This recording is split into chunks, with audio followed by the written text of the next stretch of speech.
to the stream. It's nice to be able to relax someday. It's great even.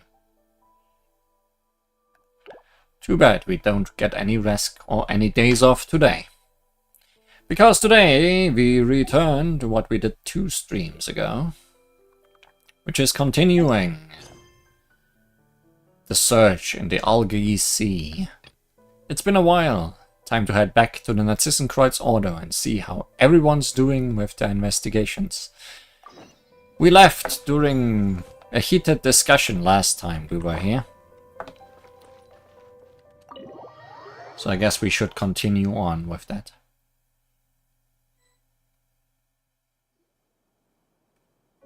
Now, let's reorganize the information that everyone just recalled. This might take quite some time and might be somewhat hard on our throats. I'm ready. So, regarding Elaine's younger sister Marianne, the Anaposis Marianne, the Red Empress Lyris, and the Anne who is with us. What will our conclusion be? How will we sustain it? And how shall we refute it? Everyone get us. Is there anything else you feel we should add? As I mentioned before, Marianne is not only the princess and Anne's story, but she is also the person I must protect. She is the younger sister of Elaine Guillotine, the one who designed me for ACV-07. As for matters concerning me, I suppose you already know all about them, Knight Lihuan. Speaking of which, didn't we also hear all sorts of stuff while we were in Elinas? Seymour was also damaged during that time. How did it go? Did you think of anything?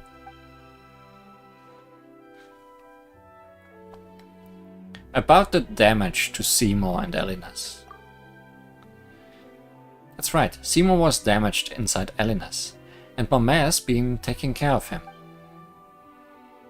To my shame, yes, though I do not have such emotions. You can see it as me having lowered my assessment of myself. And according to Elinas, the battle that occurred within his body ended quite terribly. Evidently, that was the battle that damaged you, and it was an incredibly fierce one, but considering that you were damaged, then your master might have been. Common sense dictates that the fate of Marianne Guillotine, sister of Elaine Guillotine, was most likely a grim one. Death! But this world is full of tales of loyal knights who exchanged their lives for miracles, so you needn't grieve too much, Seymour. Seymour appears to have entered data fragment sorting mode out of pure shock. But your master, Marianne, was an ordinary human being, wasn't she? And the time that has passed since then far surpasses the lifespan of any human. How did it go? Did you think of anything? The Red Empress Lyris.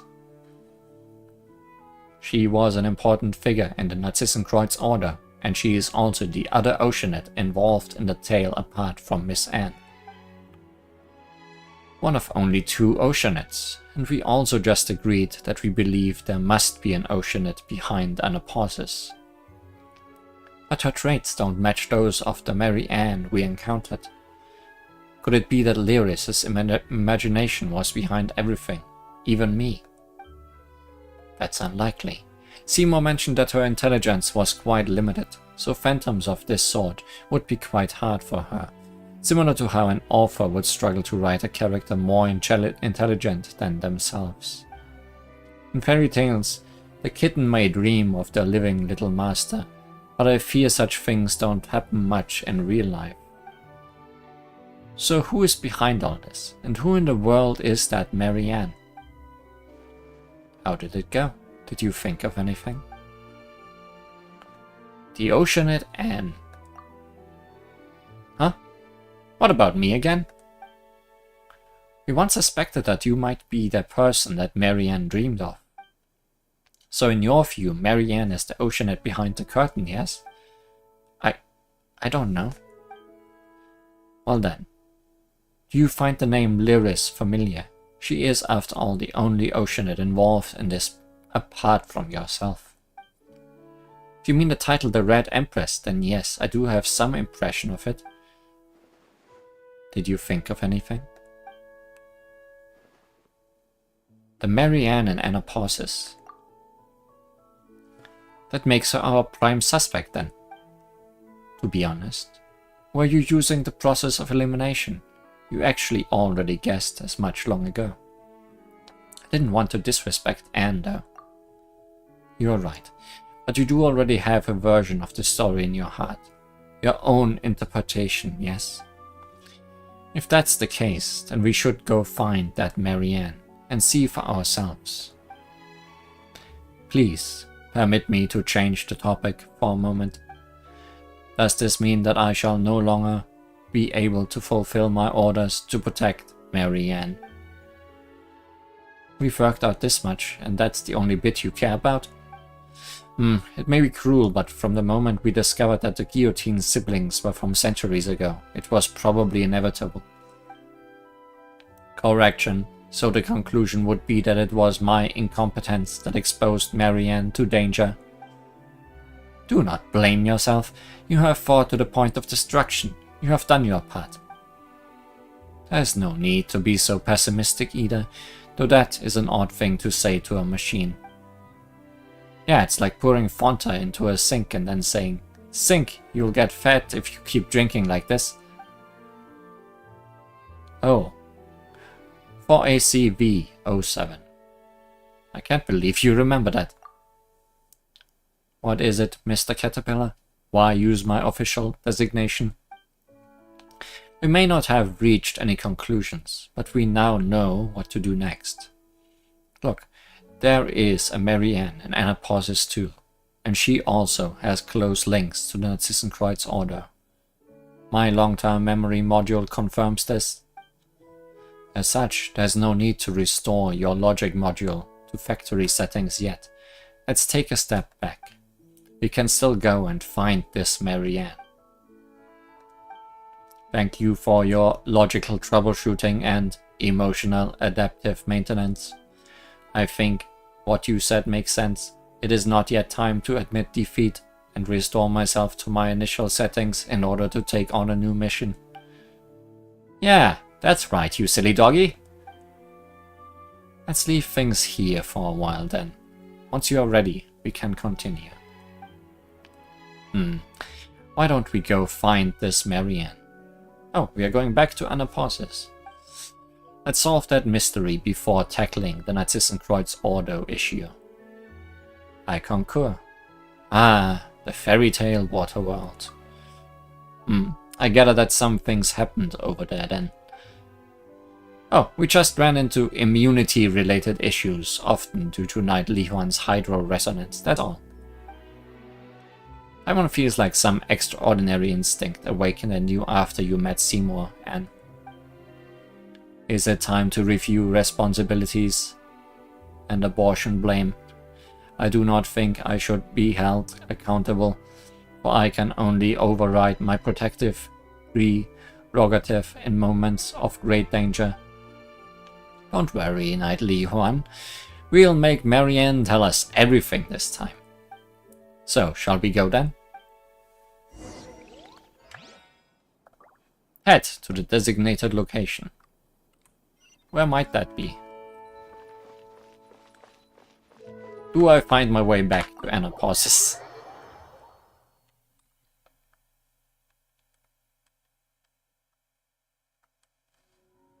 It's just 1,000 meters that way. Okay, it's this teleport point. Right. The one that caused me to start this quest early to begin with.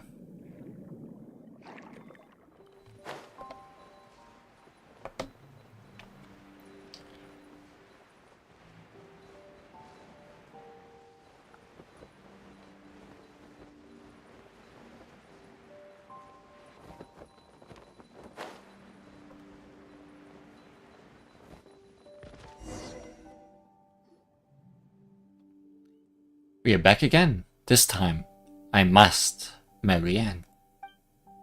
That's the spirit, Miss Anne. In truth, I must confess to be somewhat jealous of you. Hmm? You still hold out hope of recovering your past. I've been searching for centuries, but I haven't found a thing. How long have you been in prison? You didn't really search while in prison, right? So please, do your best for this old caterpillar's part as well. Alright? Figure you're passed out and come to accept your present self. Yep, I will. So motivated. And probably the only not depressing member of this party. Oh, our friends are still here. Whoa, what are these guys doing here again? Wait, isn't that Al's group? Oh, yes, it is us, and you are Knightly Juan and Paimon. It's really good to see you. So good that I can't control myself anymore. Please, dodge to the best of your ability. She asked to send you a message. Now let me take out her handwritten letter with my hands, which are much like yours, yellow and white ones. Ahem. I don't want to hear your stories. I prefer my version. Didn't think we'd have to fight, you two. Whirling snow! Coming to be! Moment of birth! Hey there! Sorry. Huh. The bubble that was here before is gone now. Too.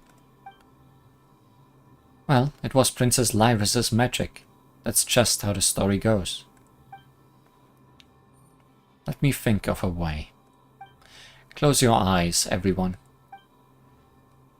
A temporary optical sensor shutdown. Understood. They will be reactivated on your command. Goodbye, Flower. Wait, why do we have to do that? The essence of a mime is pretense, the charade that something is still here. And belief is the heart of magic, the faith that there is meaning here. So let's close our eyes. So, Anne, begin imagining what it would look like if that bubble was still here. You close your eyes and feel some sort of fluctuation. I prefer the story of the Narcissus adventure team sitting down happily for tea time after their adventure has ended. Wow, it really happened. The Order called this step the process of imagining something in such detail. Imaging. Let's go over and have a look. Let's bubble away.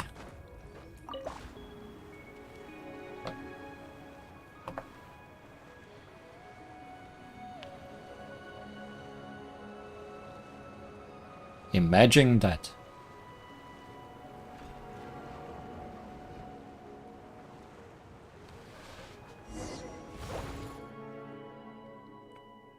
Huh? It's the entrance that's disappeared this time. Anne, do you know how to make the portal? Can you do your imaging thing on it? Alright, let me give it a try. You close your eyes, and a lonesome silence comes over you. But everyone's left. They won't come back, no matter how long I wait. I can't... It seems... Wait, why? How are we supposed to see Marianne then? I suspect that this is because the portal has lost meaning, and thus cannot be recreated. From what you told me before, the entrance that was once placed here led to a story that had yet to be written. Now that she has said everything she wanted to, the story no longer has any meaning. Marianne is rejecting our answer, and that is why the way in is shut. Does this mean we're going to return empty-handed? It does seem so. I wouldn't say we are completely out of luck. Did you notice something we didn't then, Knightly Juan? I heard something while Anne was imaging. I did hear something then, so you can hear it too. Would that be Marianne's real thoughts? What did you two hear? Might best not to discuss personal secrets here. The walls might have ears and all. Let's head back before talking about this. You return to the Narcissus order. Well, this was a short trip to Anaposis. So, could you tell us what you heard? Perhaps a hilichurl might hear something that humans and oceanites will not, just as how dogs and humans differ in that regard. I must correct your statement. My auditory components can indeed pick up higher and lower frequencies as compared to humans. However, I am not a dog. Moreover, a dog's low-frequency hearing is similar to that of a human. Is that so?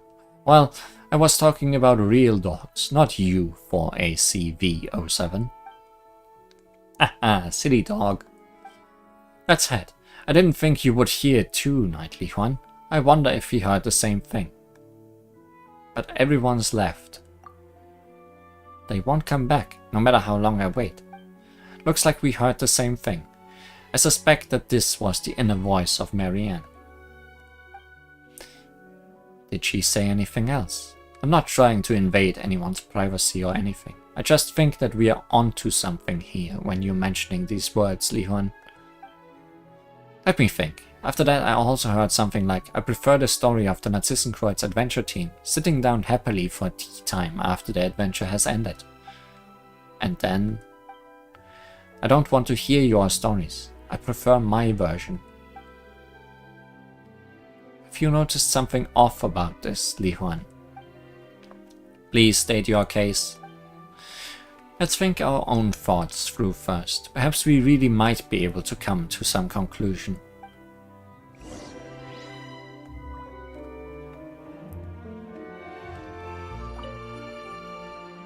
I am very sorry, I may be unable to offer any logical support at this time. My listening equipment cannot hear inner voices. Don't worry, you've helped plenty already. Could you tell me your assessment? Is the Marianne from Anaposis the person I am meant to protect or not? I don't think she is. I trust your judgment. However, I prefer the story of the Narcissus adventure team sitting down happily for tea time after their adventure has ended. It seems that she too was an orphan from the Narcissus Institute, but other relevant information cannot be matched to her.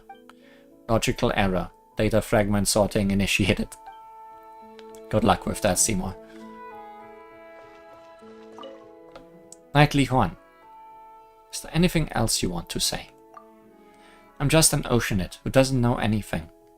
And I'm really bad at thinking. Even if you just told me a random story, I'd still believe it all, hook, line and sinker. The world is too complicated, after all, and I'm not experienced enough to spot any holes. I wouldn't do that. I like how Lee is just following her, bopping up and down. I wouldn't do that. Thank you, Knightly Huan. I think that the Marianne in Anaposis is the same as me. She might look smart, but she doesn't want to accept this complicated world, so she chose to protect herself with fairy tales. But even fairy tales must end.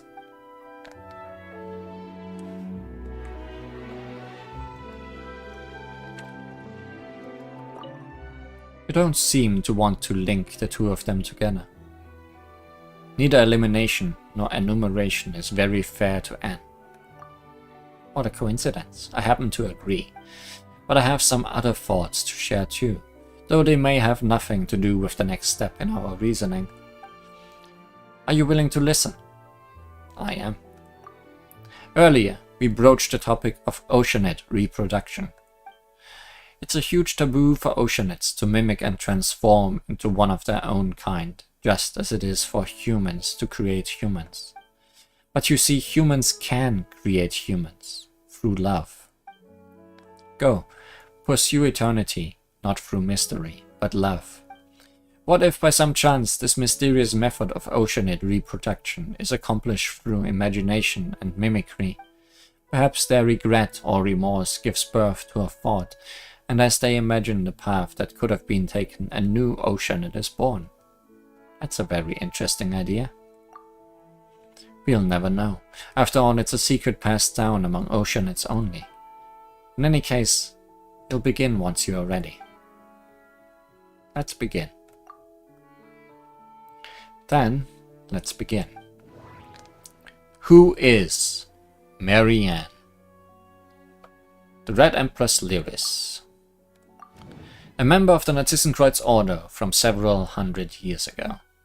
Her whereabouts afterward are unknown. She is also the only other Oceanid involved other than Anne. The talkative Marianne. Marianne, who wove a fairy tale without an ending. She refused our visit, but she mentioned her memories from the Narcissus Institute. It sounded like she was waiting for everyone to return to the Institute ruins. Marianne Guillotine. The one that Seymour was supposed to protect. Something happened in Elinas, resulting in Seymour's damage and her disappearance. Where is she, and what is her relationship with Marianne? This morning, Paimon 8. I don't know why I can't get this out of my mind. This can't really be foreshadowing, can it? The memories of the Narcissus Institute. The only person who grew up in a Narcissus Institute and has a matching background is Marianne Guillotine. Marianne Guillotine's memories. Marianne has Marianne Guillotine's memories. The memories of waiting in the ruins. The person who once waited within the deserted ruins for everyone's return was Lyris, the former director. Director Lyris's memories. Marianne has Lyris's memories.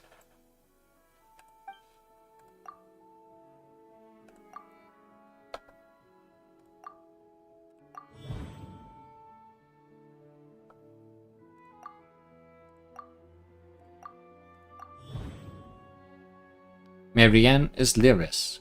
Marianne is that younger sister. If so, then Marianne is Marianne Guillotine. They have the same name and matching memories. If so, then Marianne is Lyris. Another piece of evidence we have is that they can both use Oceanid powers to control Anapausis.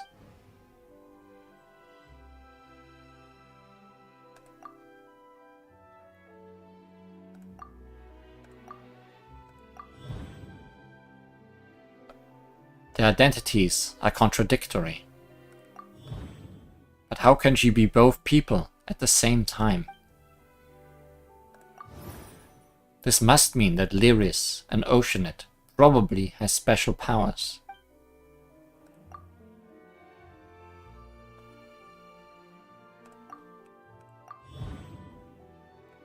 Dissolving the personality and will. Her job in the Order was to dissolve the members' egos. What could have happened between her and the missing Marianne Guillotine? Lyris and Anne. For some reason, Lyris dissolved Marianne Guillotine's personality. And afterward their wills, now mixed, began to dream. They dreamt of a simple world, where the princess is saved and the evil dragon gets killed, while the heroes are always pressing onward. They dreamt of a world where everything was simple and had answers, as long as Anne was there. Thus Anne and Marianne were born.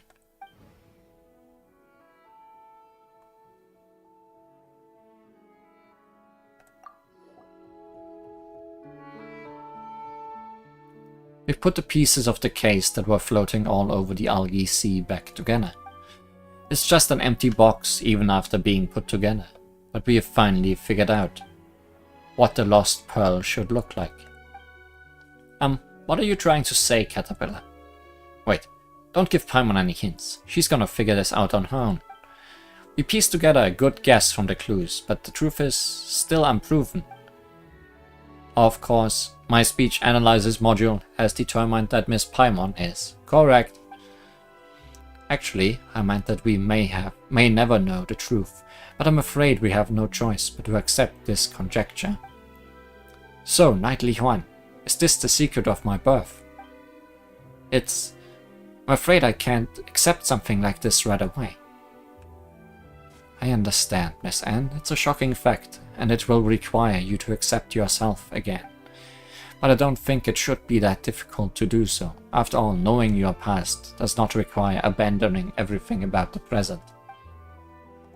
I do not understand the specific context of this discussion, but I would like to add that I do not believe I am different from how I was before suffering disc damage.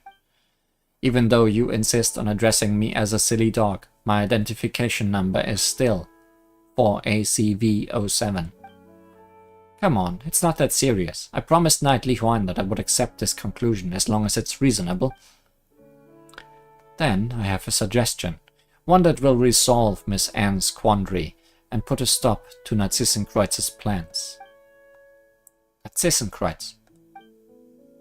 Narcissen. Oh, Paimon remembers now. You mentioned him before. Caterpillar. Just who is he, huh? Well, simply put, the leader of the Narcissenkreuz Order. Well, sounds like he's got an impressive resume, but isn't the Narcissenkreuz Order always up to no good? Wouldn't that make him the nastiest of the lot?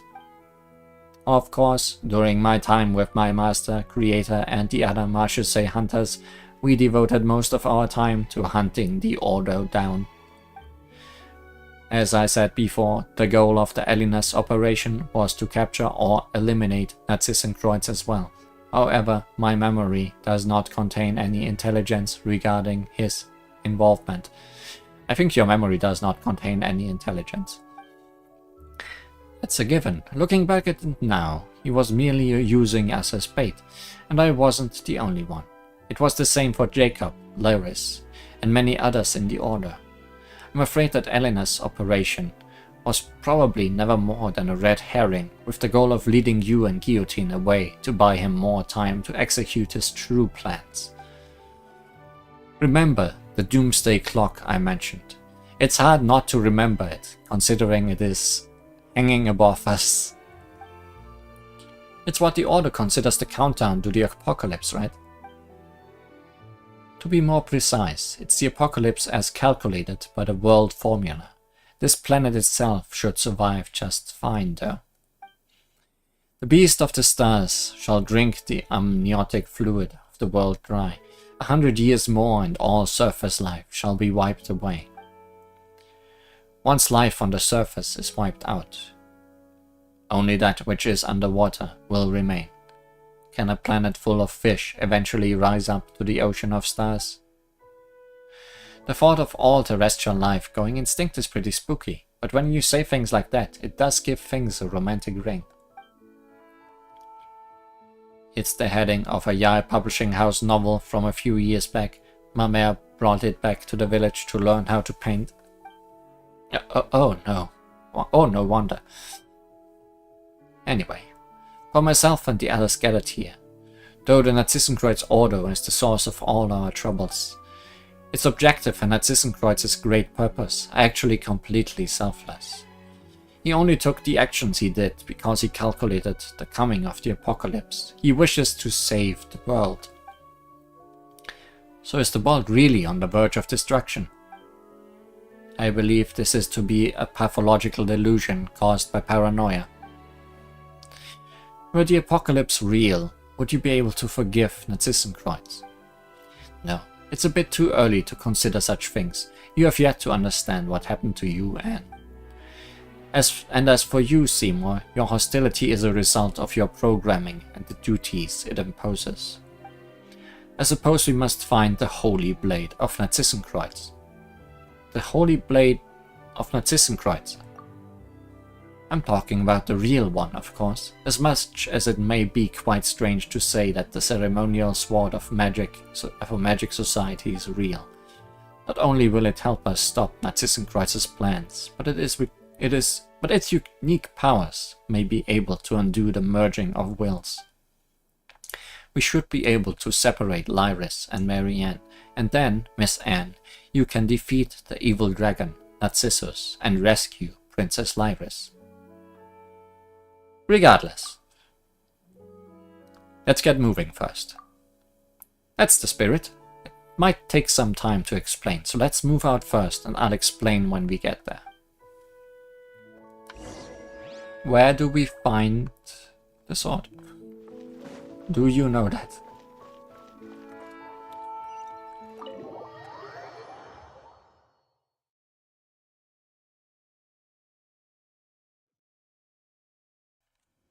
I think we got a fake sword during our quest with Anne, but...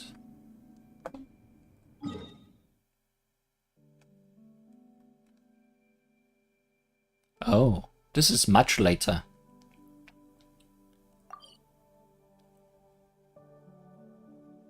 Than where the story began. Like in a much later version of when the story began. Because this area is relatively new. That's exciting. Almost glad I didn't do it immediately. Yeah, it's this tower. Wow. I've always avoided it to not trigger any quests. But I guess this is the quest that goes there anyway.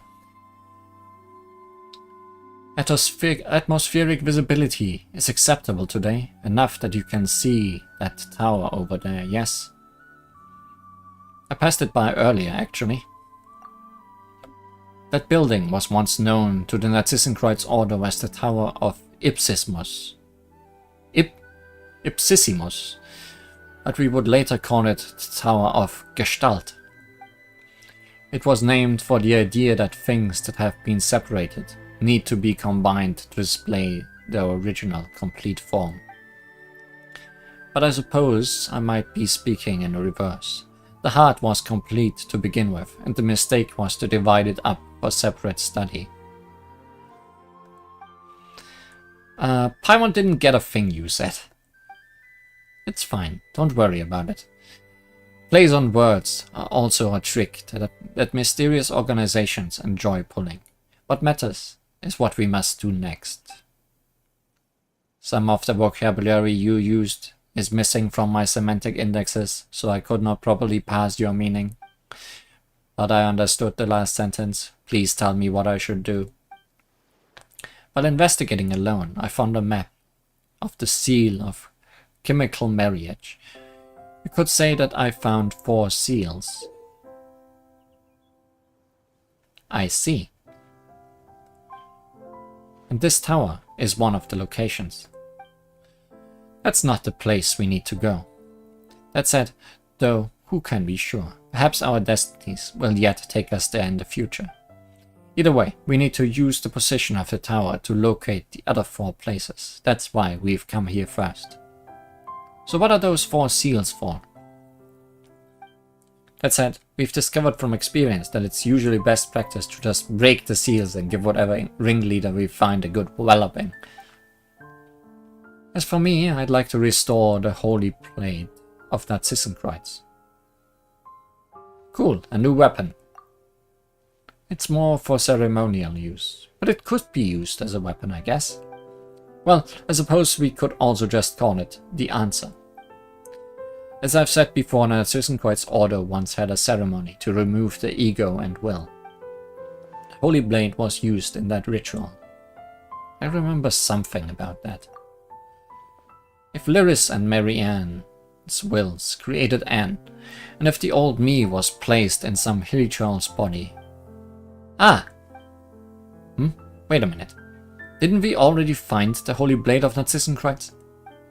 What? Really? Look. A wooden sword. It's the wooden sword we found during our adventures. Yes, so it is. Hey, what kind of reaction is that? Perhaps you can think of it like this. That's a wooden sword found in Narcissus Institute, named the Holy Blade of Narcissus. That makes it more important than any ordinary wooden sword. Perhaps it might be of use when the time is right, just like the Holy Blade in the story. Really? You don't need to try to make us feel better. Got it. Let's go.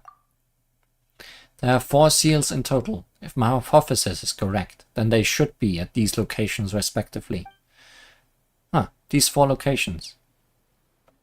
We've been to some of them before during our adventures. I had been wondering if I found and possibly did some of them before. I see. Did you find anything there? You described your adventures there. I see. This proves 2 things. Firstly, my hypothesis is accurate. And the other? Secondly, the situation is grim. We need to get moving and see if we still have a chance to turn things around. In the wake of Narcissus, Act 1, Searching in the Algae Sea. Took a while, but things are finally starting for real. A damaged piece of paper that looks like the bottom right corner of a map. There are strange points and lines drawn on it. So the main tower and 3 other places. To survive hardship, you must prepare for hardship. So hearing the analysis, Caterpillar proposes going to the Mortar region. Cupid's lever. Trace and find the Narcissus Order seals.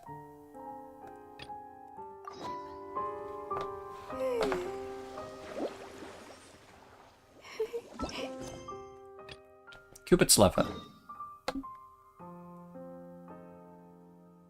I guess you're leading me to this one. I think I might have even stepped in here on stream. Wait. Wait.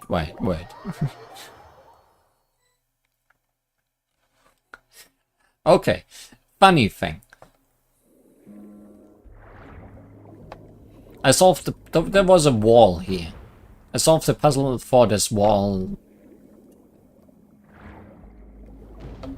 less than a week ago.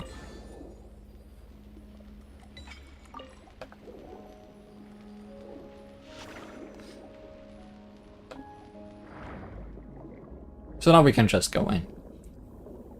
I wonder if I possibly did most of these quests already, which would be good. I only went in here because there was a Oculus in here that I already picked up. But essentially, was a walk through here, noticing that there was a gate here that I could not unlock because I didn't have the key. Then I went down here, bought some not seamers. Hold the line. My apologies.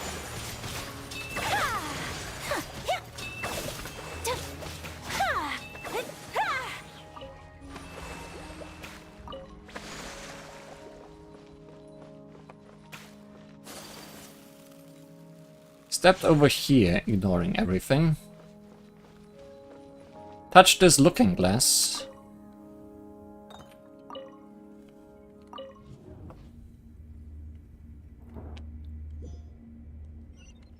Ended up in some in-between world with some weird mirrors.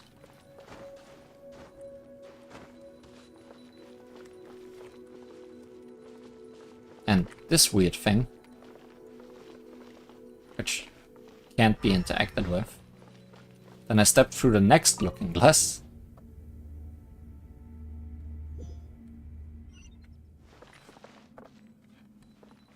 And ended up here on the other side where the Oculi was. Like a second ago we were out there. And then I teleported out. There was also a key here, which I then picked up, which is likely for the door outside. Now let's release things, not yet connected to the water channels. Now we get to solve a puzzle. Now it's gonna be connected, right? And I did temples like this before. Possibly 1 or 2. Without knowing that they are related to this quest. Or any quest, really.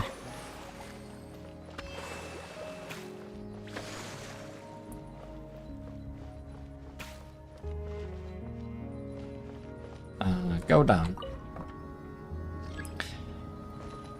And essentially the goal of these dungeons is it to release this energy to the center pillar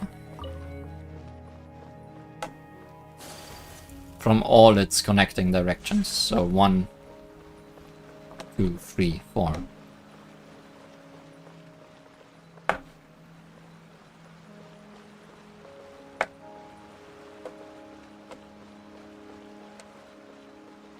Two sides are already connected, it seems.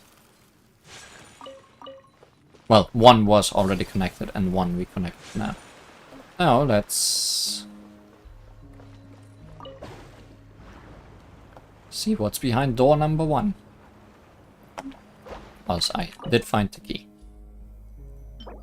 A special key. In certain places it may be used. Well, this is just gonna go down and be activated, right? No, because first we need to get stuff in it from here.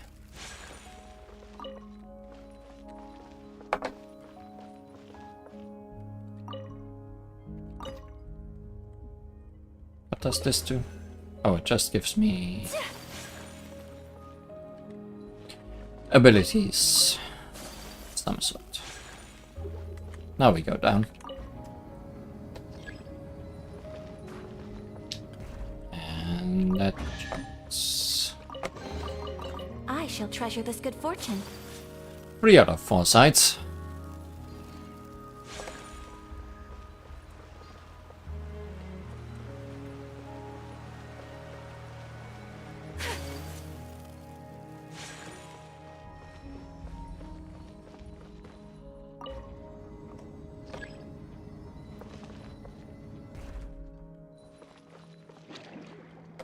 Here's some mysterious water.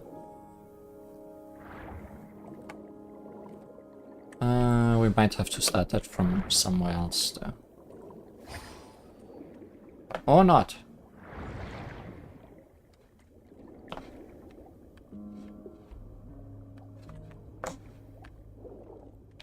These seem to be in the correct position.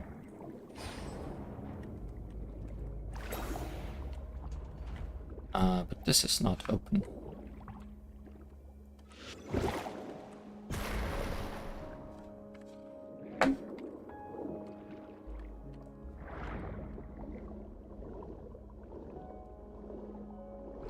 Okay, this is not an exit to somewhere.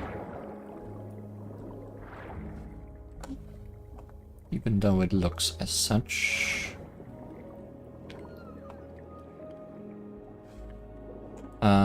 Let's try entering from somewhere else.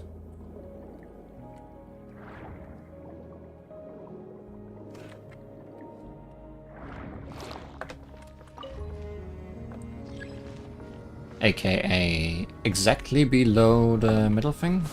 There are holes around it. It doesn't seem to lead to water.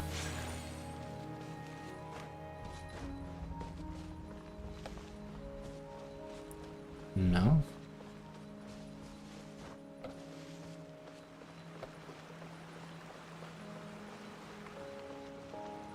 No, guess we need to do it from in there. Yes, there's just a piece missing that I did not see.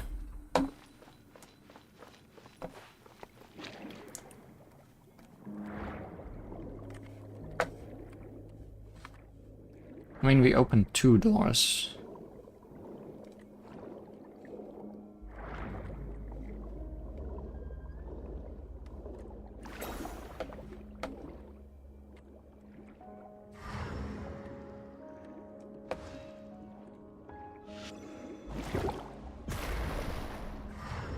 Is there anything that can be blown up? Oh, wait.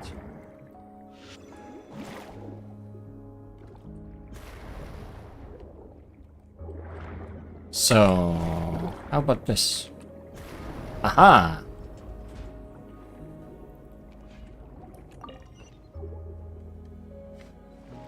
And that disappeared the water. And appeared some dogs. Do not question it. But it also opened all the gates. So I guess that's good.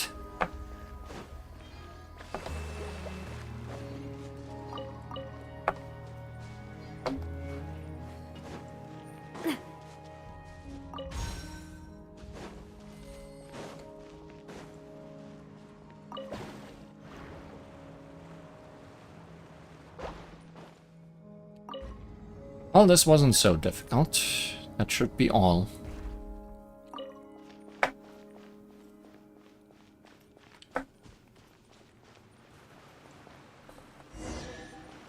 And now we got Curious Chest. Oh, what a stroke of As good well luck. as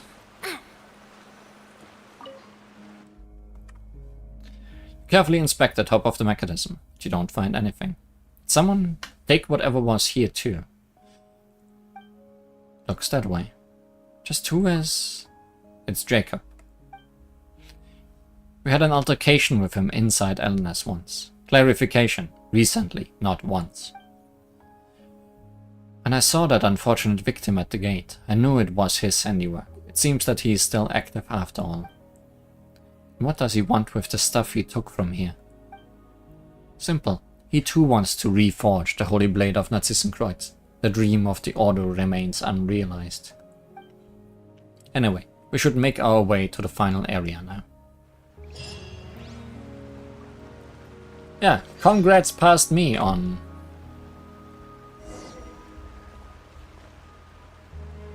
essentially doing all of these? Head to the final seal.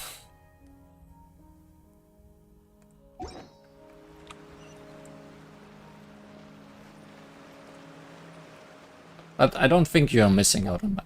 The puzzles weren't very difficult. And I essentially went to all of them because they had oculi in them. And you could see on the map where they were. One of them is somewhere around here. And one of them I think was here around.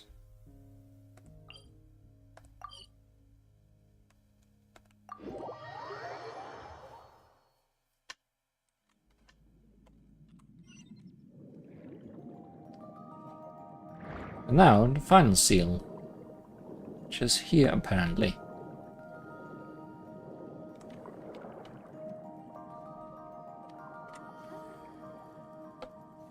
Not sure if I... That is the tower. I'm pretty sure. There's also a quite mysterious structure below the tower. Guess I should show it off in case it changes in any way.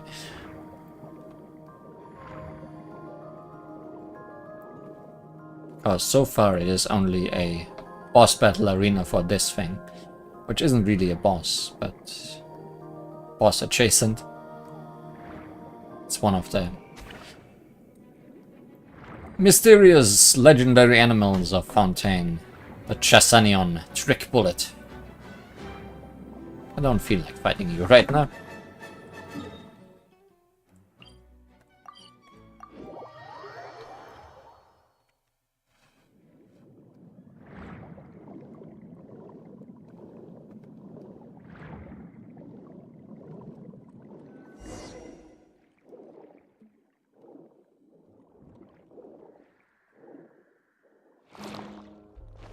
Is the area up ahead the final one?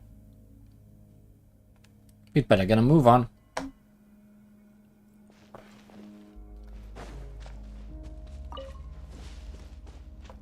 Well, I better thank past me for cutting out possibly half an hour to an hour of busy work with those puzzle solving chambers.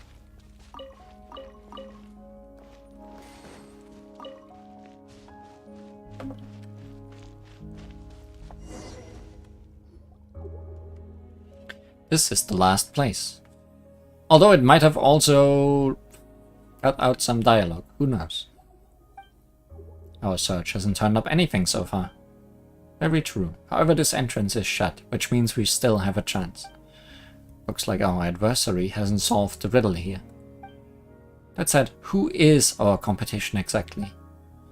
Assuming that the Narcissus Order has been active for centuries, and that the knowledge I possess of it still holds true, combined with events that occurred prior to now, I fear it must be Jacob. The jerk who was picking on Seymour, what would he want with this stuff? I'm afraid that his objective is the same as ours, to find the materials needed. Wow, you're repeating that though. So possibly no important misdialogue. The Order was able to reproduce the four requisite hypothetical substances here in the material world, based on the esoteric philosophies of the Underground Kingdom and ancient Fontaine. I do not understand. These enigmatic substances are purely experimental. You could say that they are even further beyond ordinary logic than elemental power.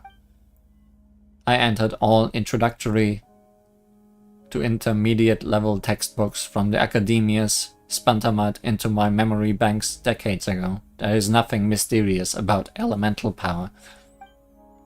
Is that so?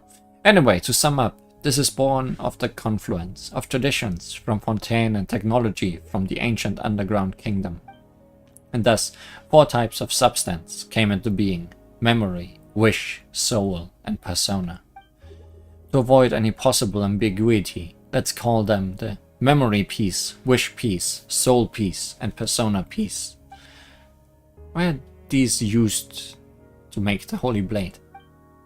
In the Narcissus Order's brand of mystical philosophy, the temple is a microcosm of the universe. The members are stand-ins for the gods, and the holy oil is tempered willpower. The Holy Blade, on the other hand, is reason, that which cuts everything open. It can only be born out of consummate human will. Quite abstruse. That's esoteric. That's esotericism for you. You attach yourself to anything that looks similar enough, and when this sort of thing becomes magic, fiction becomes reality. Either way, our adversary hasn't yet solved the riddle, or he did, but wasn't able to provide the correct answer. With Jacob being said adversary, my bet is on the latter. The inscription here reads, "Always united, born in an instant, often contradicting. I accompany you in eternal rest." The last line is, "the first droplet." The areas from before had riddles like this as well. You guys still remember the answers? Oops. I'm glad Lee knows. Shadow. Life. Love. The answers just keep getting more abstract, don't they? Caterpillar, Seymour, you guys know the answer to this riddle? Well, the door just disappeared, so I think I have an idea concerning the first droplet. It sounds like it's referring to the first raindrop that fell following the creation of the world. I believe this idea was in vogue with both ancient Fontaine and the Order. But how are we supposed to find something like that? Oh, the door is back. Well, this first droplet became part of all water in Teyvat. In that sense, every drop of water is the first droplet. It's like the first god spreading out the potential for greatness. An element of divinity is present in every person's body. But if it's that simple, the person who came before us should have had no problem offering up the right answer. Indeed, I'm probably wrong.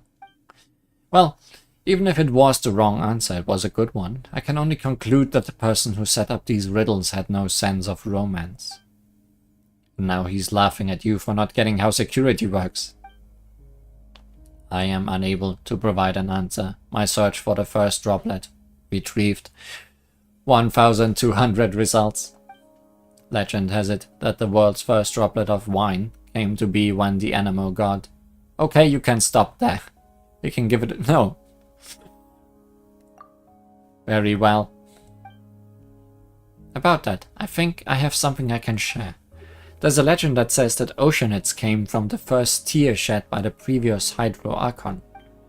Meanwhile, the first tear on the earth was shed by the first oceanid after she came to understand humanity. Wouldn't the first tear in the world have come from the first crying human baby?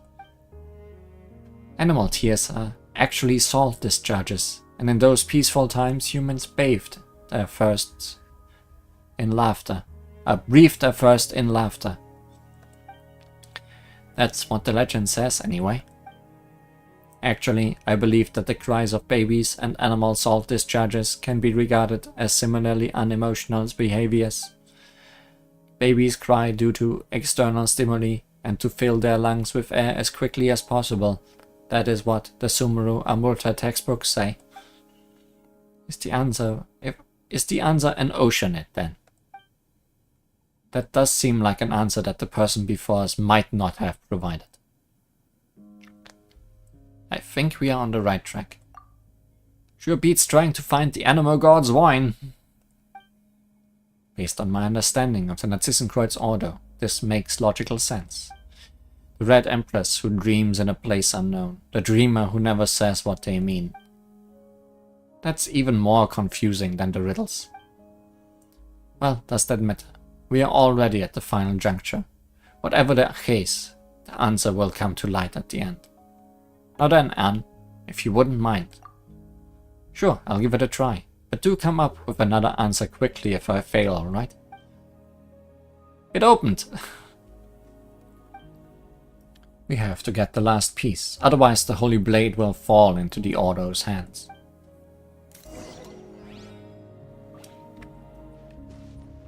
Can't even read it myself. Anyways, guess we have one more of these puzzle chambers to do.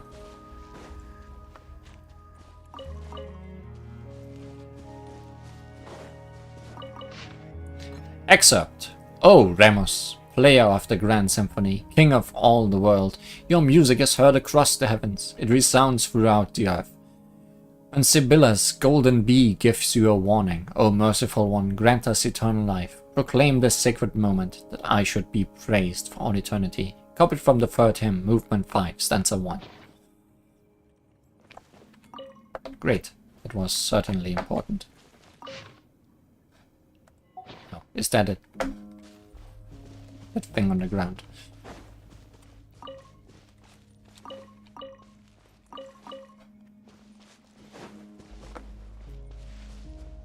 Well, release. Oh, we can go through the painting. Or mirror. Looking glass. Dog! Well, we learned that these things are also creations of Narcissus, right? Or something along those ways.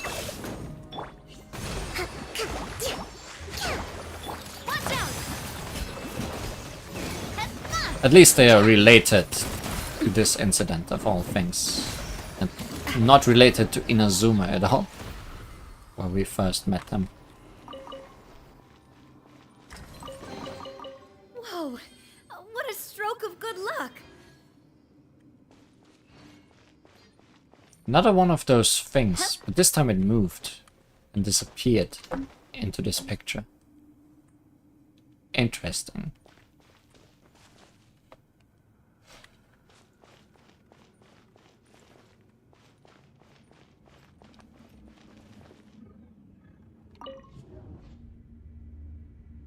Wait, where were we on the map? Can I go back? No. I think we were map-wise by the Narcissus order.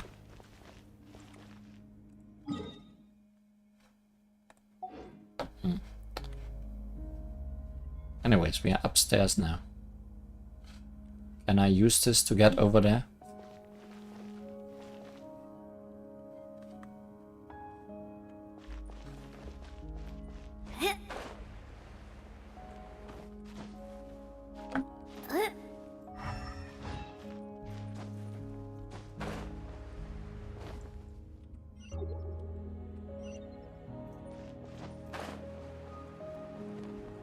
Oh, wait.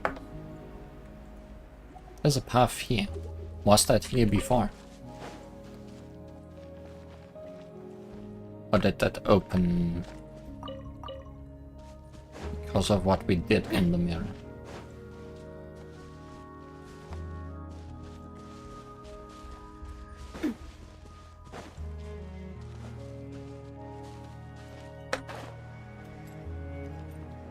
Time to destroy more mechs. Coming to be. Whirling snow! Unthinkable! Rust and rebuild! Coming at ya!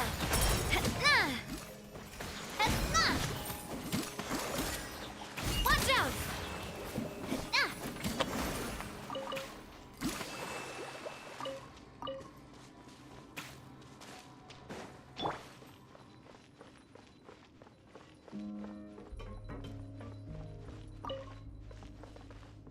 Seems we're doing the right thing.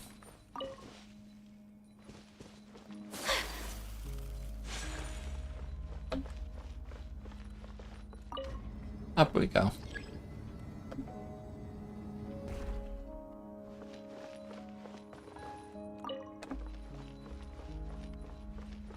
Oh yeah.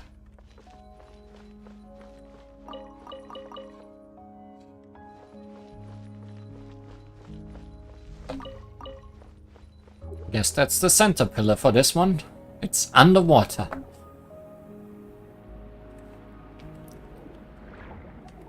And it's missing one more.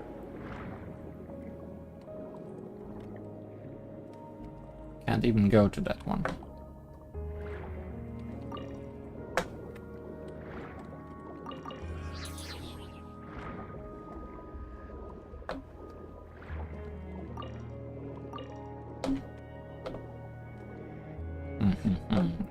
Definitely puzzles down here this time. And you are all gonna fight me as soon as the water is away.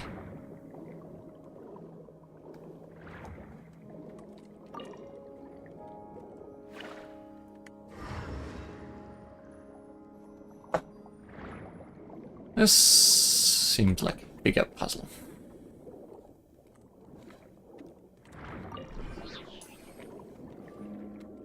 Grab. Just where I need it.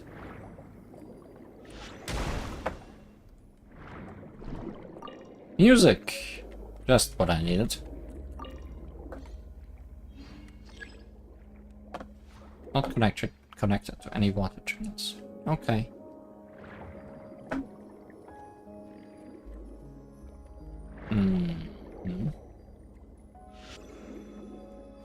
Oh. More rocks to break. More crabs to break.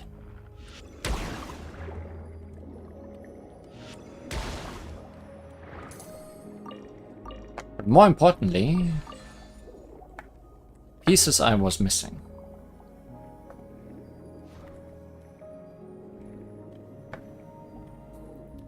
Welcome to my puzzling stream. We are not doing new areas today.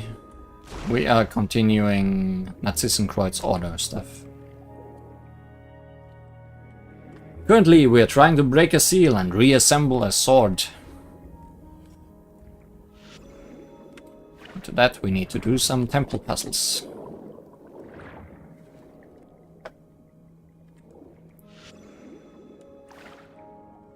I need something specific to operate that, don't I?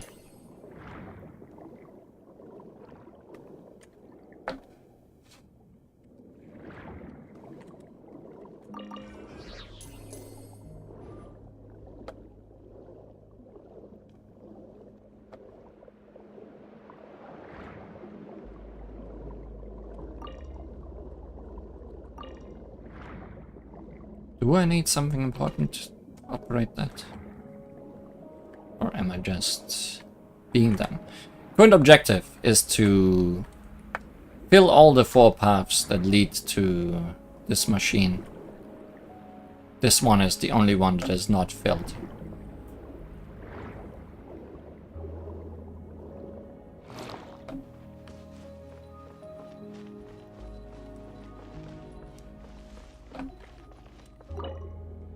Need a key to do anything here.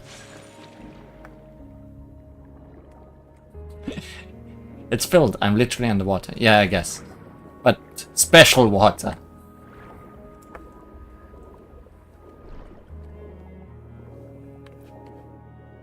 More important water. guess it could be Mercury.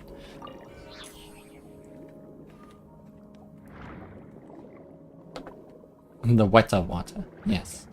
Am I just dumb? Can I just move? No, wait.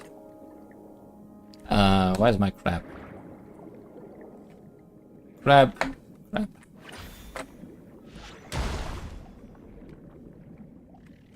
You are what I need.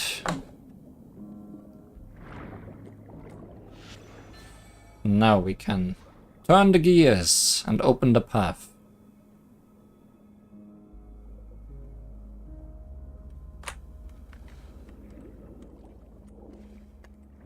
And then the water may flow. The underwater water.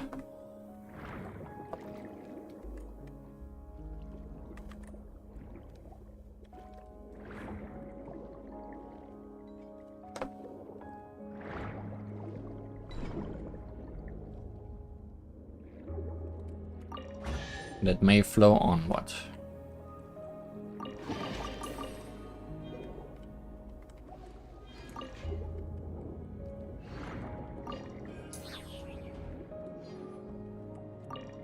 And as I predicted, people are awake now.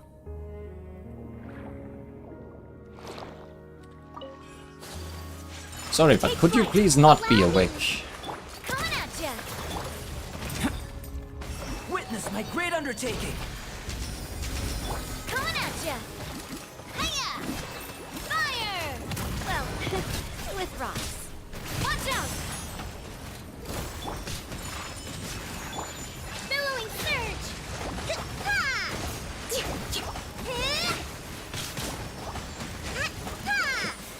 Burst forth. Moment of birth.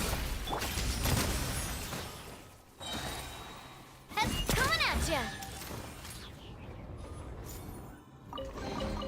Quick, let's pack it up.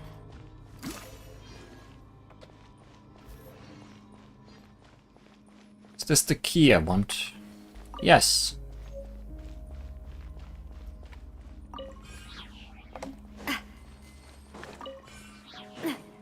All the pieces are coming together. No. Up, please.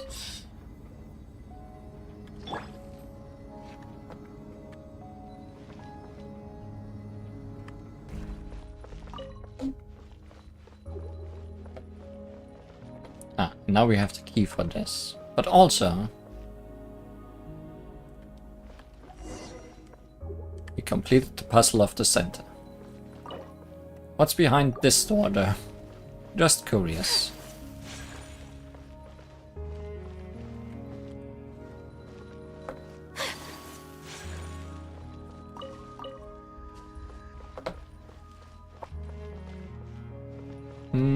Possibly just shortcuts back around. Nothing.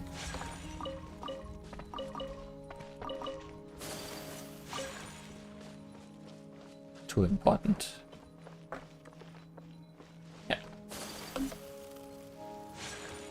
Well, Today is a very lucky hidden day. chest.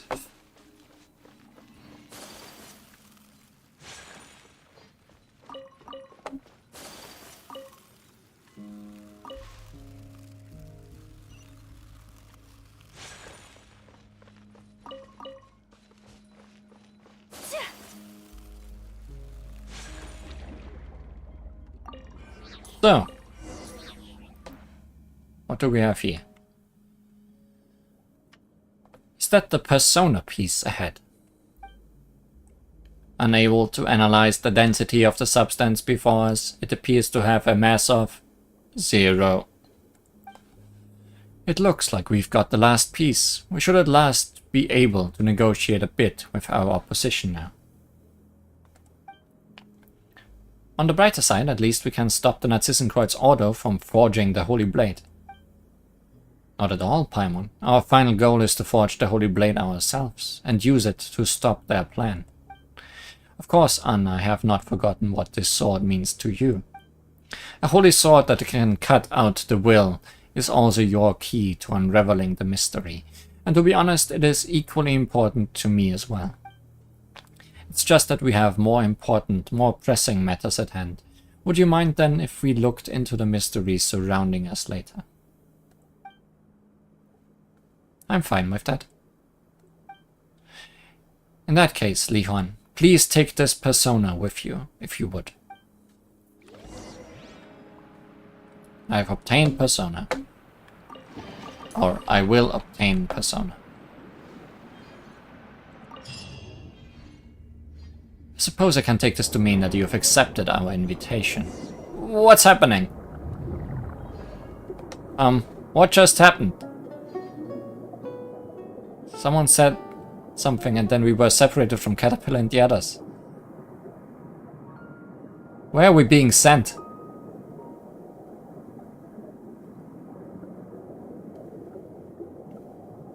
To the tower? Though that voice sounded familiar. Where have we heard it before?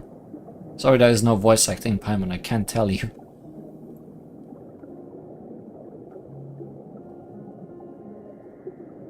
We are definitely swimming through the air. I guess Fontaine has been drowned yet again.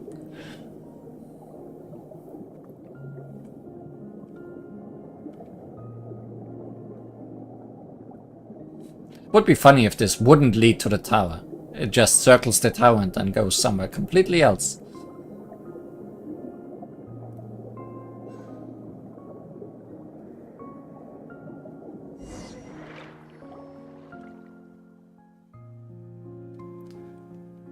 Then we ended up at the top of that Tower of Gestalt place.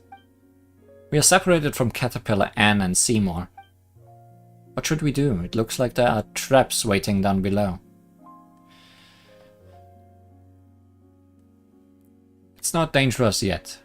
Let's count some prime numbers. Come on, you should have at least a little sense of urgency. Paimon knows you are a good fighter, but Paimon was worried about the others. But our only choice is to keep going. Oh, is that an entrance? If there has any traps, just smash them.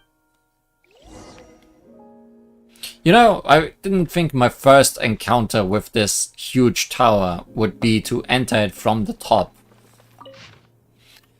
In accordance with Fontainian law and the provisional national provisions, as well as the Memoria Act number 100 something too, the Narcissus Court's order is declared an illegal extremist group and a criminal organization. The location will be permanently sealed from this day forth. Destroying this board will be seen as a challenge to national authority, and violators will be publicly sentenced on charges of date. The reverse side has the seal of the courts and the signature of Alain, Guillotine, and De Villette.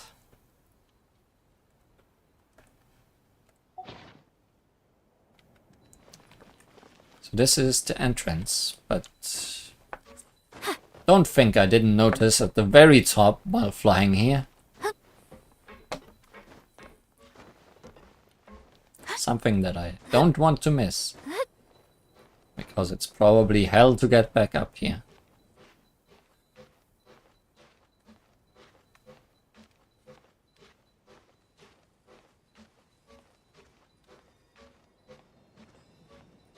Is this the highest point in Fontaine? I wouldn't be surprised.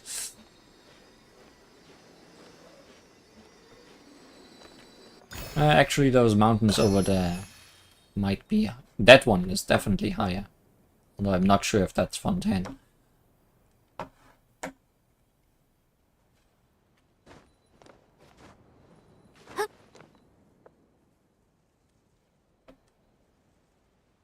The world is flat. You can just fall off. No, that is Fontaine. A blade embraces its duty, as a jeweler cherishes their gems. I'm assuming there is nothing else up here. Aside from the entrance we search for.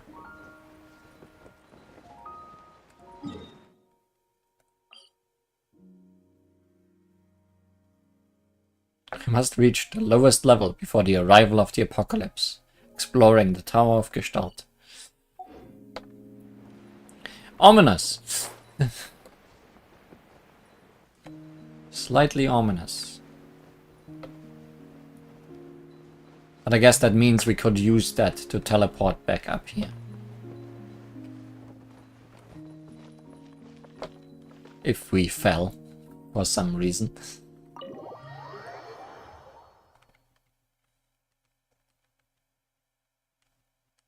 Wait, could this be the Narcissus order? It is. That doesn't make sense. Wait, no, it makes sense because we never entered the Narcissus order through a door. We always teleported through talking to a book.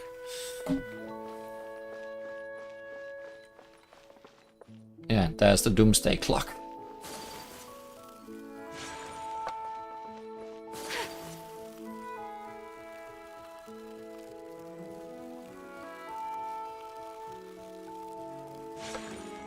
So we just go in.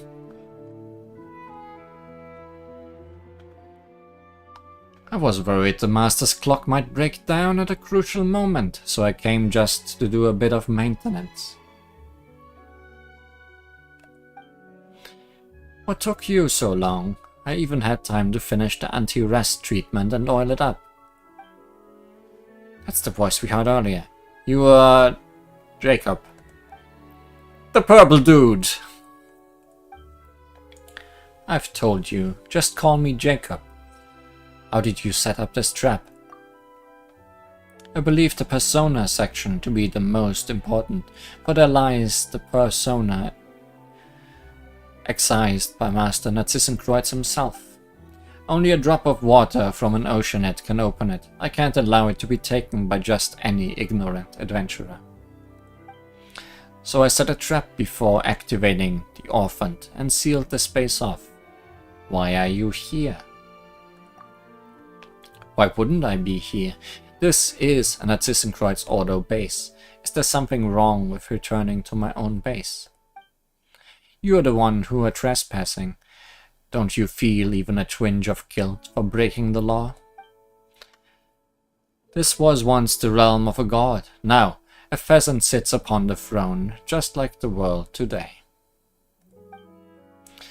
As compensation, give me the rest of your paints and the persona I need. I refuse. Even now, at a time like this, just what are you so hung up on? I would never give anything to someone with a silly head like that. The countdown to the world's end has started. I must forge the holy blade and place it in my master's hand. Is Narcissus this master of yours?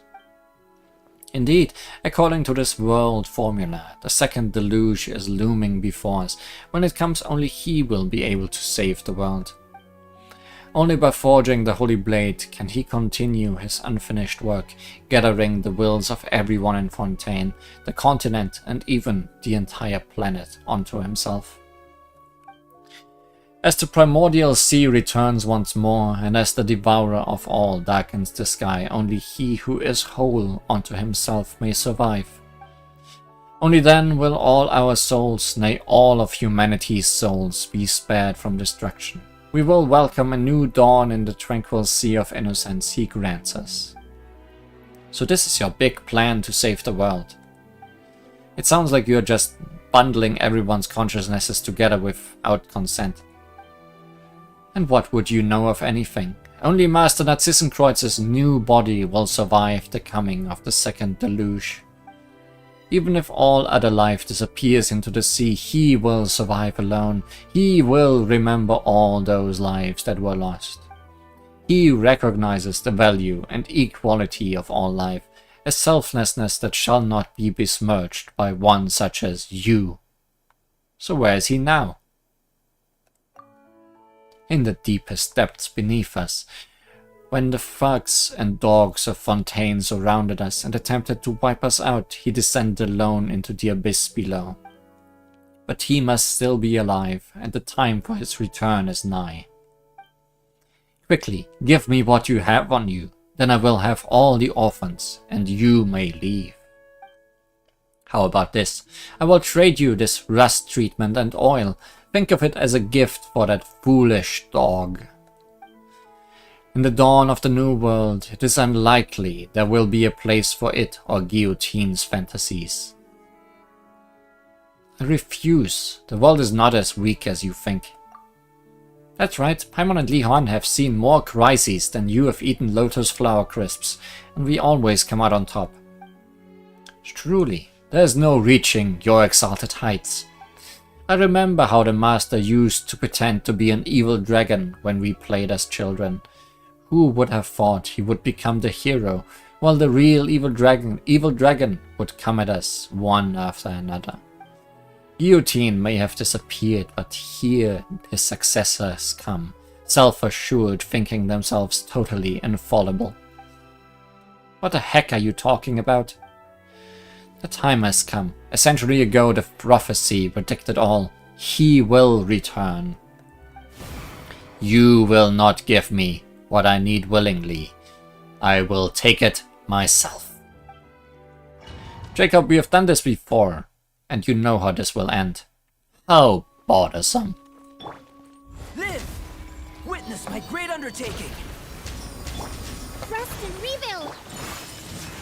Kamisato art! So let's... Hey there! Looks like we have arrived in time. You seem to have forgotten, Hilly Churl, that you are a monster, a being bereft of memory and wisdom. I will have you remember your origin. My master and I gave you intelligence, and we can snuff that flame out as well. And you, machine, your memories are nothing but carvings on gemstone. Your wisdom is just a simulation created by taped gears. I destroyed you once before. This time I will turn you into nothing. While you were talking, most of your health disappeared. I hope you noticed. Burst forth! Moments of birth!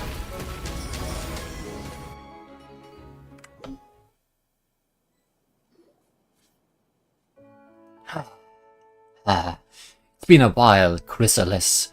Still no sign of metamorphosis, I see. Perhaps you've grown too used to being a caterpillar. Have you already forgotten the time we spent here?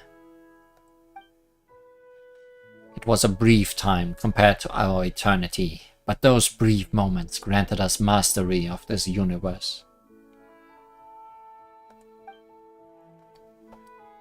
I was nothing more than your exhibit at that time, nor could I understand your grand plans. Plus, I tend to have a bad memory for things I don't like. But on your return, you performed the dispelling ritual. How fastidious of you. Of course. How could I allow spiritual impurities or contaminants into the Master's space? Alas, you have not yet left your cocoon. You will return to the void in the end. There is no place for you in the world. He has not even entered his cocoon. And over the rest of it. I shall permit it. It seems it is you who are the hero wielding the holy blade in this telling of the story, while I am the dragon who falls to your sword. It matters not in the end. All the elements are in the place, and the dragon has been defeated. You may guard reason for now. After all, nobody can truly own the holy blade.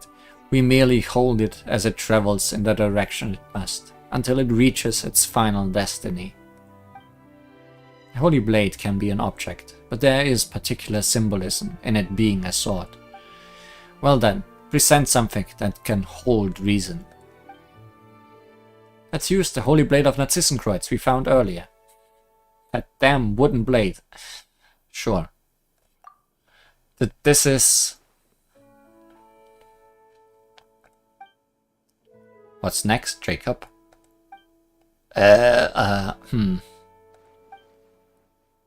Don't you want to reforge the holy blade as soon as possible? Next, Oceanit, you touch the sword. Is this a trap? No. Although the holy blade can part any will from water, it can also unite wills. It can accommodate both the primordial and that of order. You have been chosen because even if you are an illusion, You contain something that the Narcissus Order has gathered over many years. The power of will. Should we trust him? His biological indicators show a very low probability of lying, though I remain doubtful. How long must you dawdle? You know better than the rusted old shell guillotine created. Would you like some oil for your brain or rust remover? Speaking of rust remover, what about it? That watch. Yeah, we can try using rust remover on the watch. What nonsense are you all going on about? Adults shouldn't interrupt children. That's a very good animation. Am I a child too? You are again now, yes. Oh, it's open.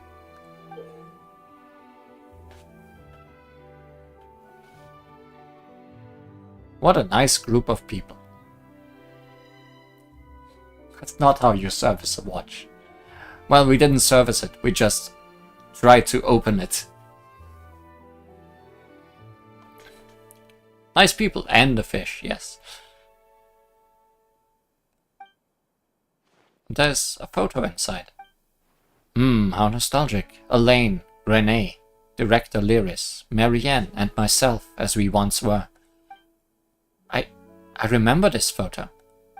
I think I remember. Matching traits detected. That is Marianne, my ward.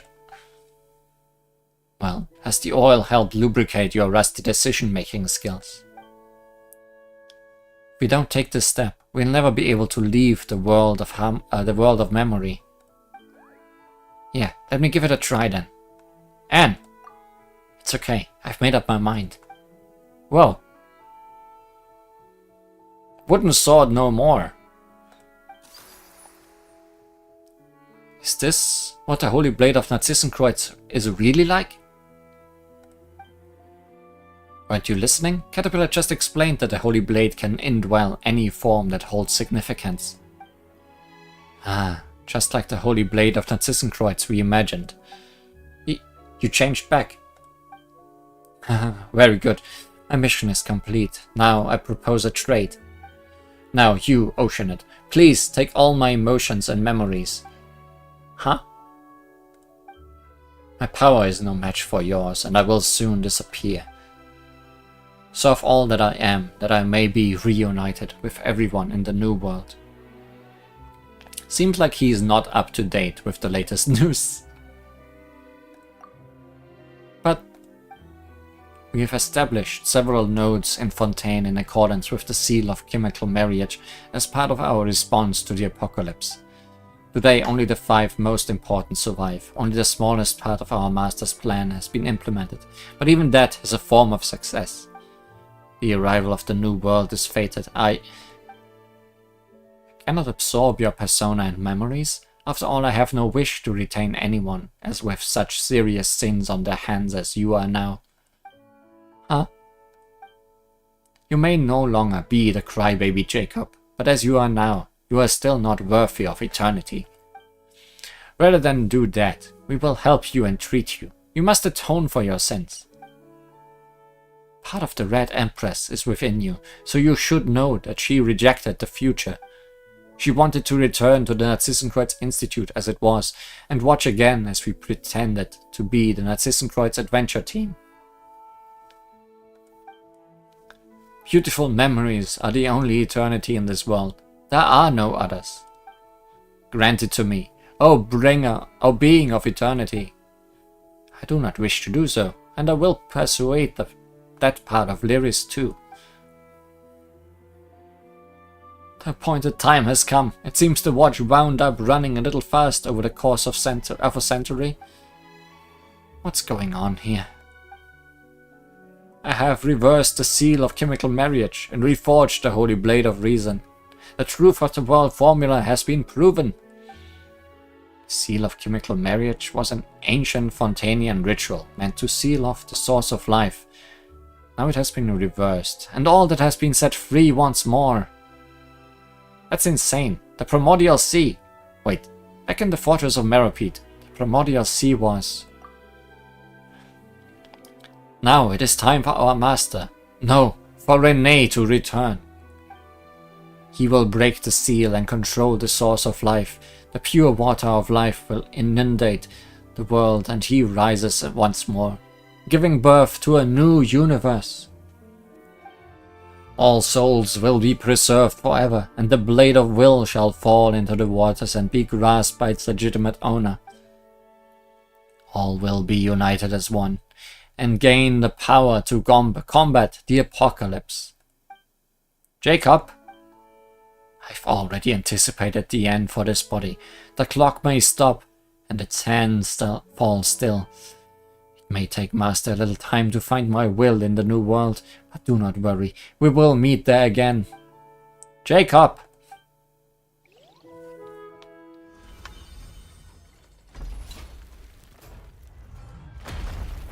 Rest in pieces.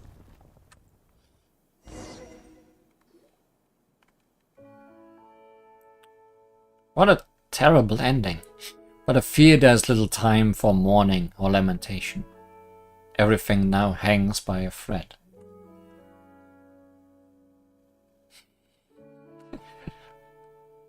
Doomsday clock. When it falls, it's the doomsday for everyone standing below it. So it be.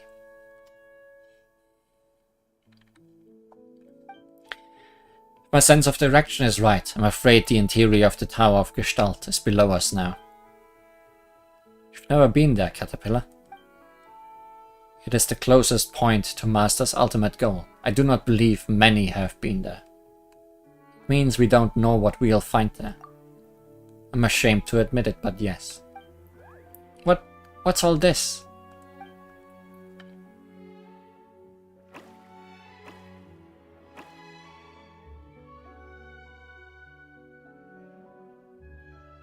Warning, abnormal environmental changes detected. Paimon can see that just fine. It seems we don't have much time. Let's get to work quickly, before Jacob's new world becomes a reality.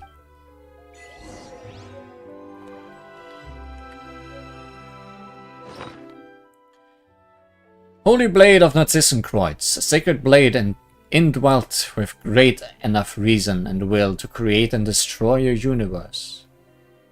Or a dream.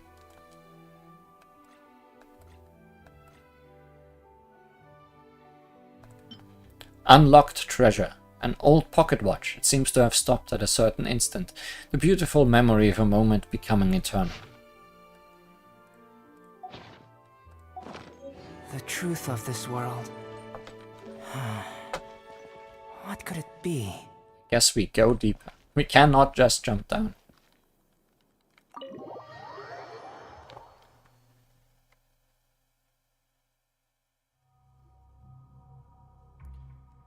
What a huge mechanical core. How shall we descend? An optical coupling design is it? It looks like we need to get all the rays to hit their targets. So how do we do that? By solving puzzles, Paimon. There must be some kind of equipment nearby. Have a look around. Act 2, Saviour's Wake. Gameplay tutorial. Decode the levels puzzle. The Tower of Ipsissimus. Optical couplers. The tower contains highly specialized active machines and edifice beam emitters. The roof of some floors will contain beam emitting assemblies that you can turn using the corresponding mechanical valves. The matching item to this is a specially designed beam receptor. As the name suggests, it will only be activated after it absorbs a beam. The wheeled assembly carrying the custom beam emitter can use mechanical means to adjust its horizontal position. So we'll have to do multiple floors of puzzles, is what I understand. Here displayed is the Narcissus Order's optical coupling transmission design. This patent for this design came from our passionate sponsor, Mr. Eliphas. Thanks, Eliphas, for providing us with puzzles.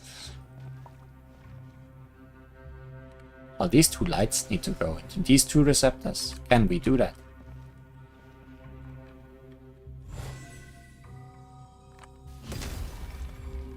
Not like this. Like this, yes.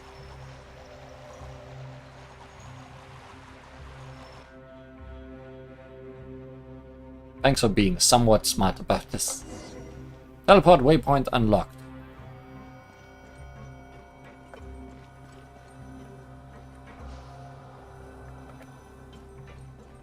There's nothing else in this room, right? Don't think so.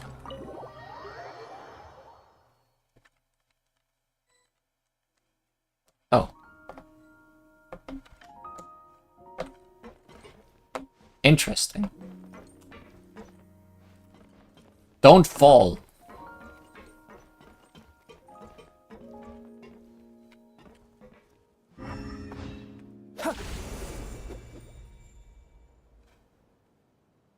Okay. Sure. Fall a little bit. Oh, I guess there's a wall, so we can't actually fall outside.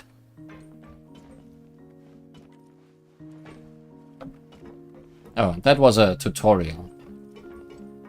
I don't know if I ever showed these things on stream. I have a recorded video where I first encountered them, but that I have never uploaded so far. Essentially, these things have an amount of these symbols atop them, and you have to hit them in the correct order. But because they all have the same amount, it means they need to be hit at the same time. As such.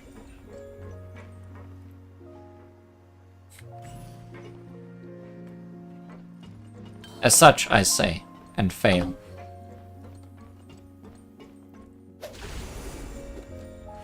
Because this does not go far enough.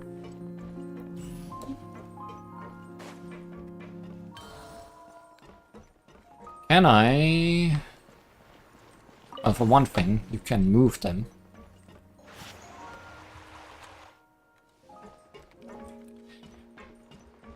Can I get the one from above down here? Why is there a carrot in a pile of gears? It's a mystery. Do you fall if I push you? Yes. So you are not just here to tutorialize. You are here to solve this puzzle for me. The problem with that is... if I do it wrong, I'll have to keep going up and get that bubble back down.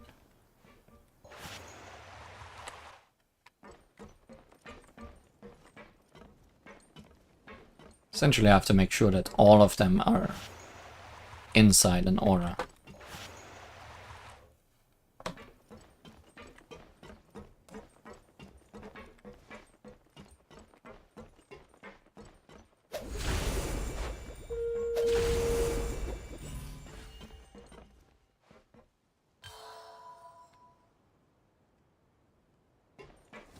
You did not like that, did you?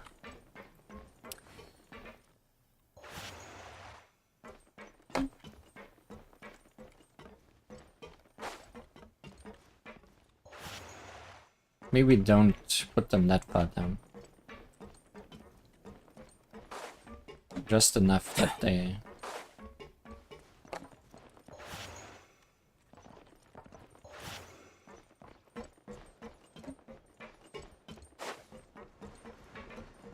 Wonder if that's enough.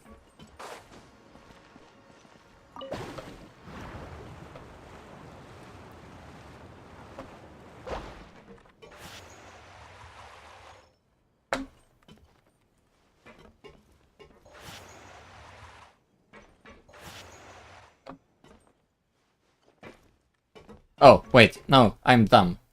I remember how these work. Go back in the center, friend. I was stumped by this exact interaction before, because I don't think it was explained in the tutorial for these things.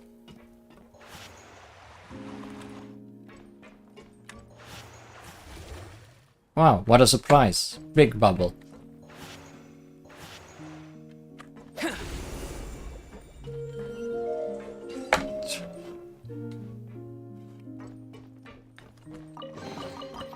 This world holds many a rare treasure.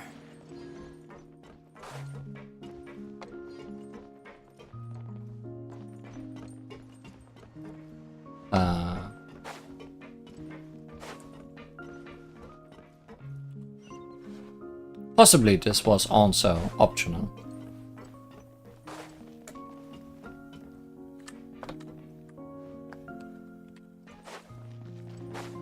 Because I need to go further down still.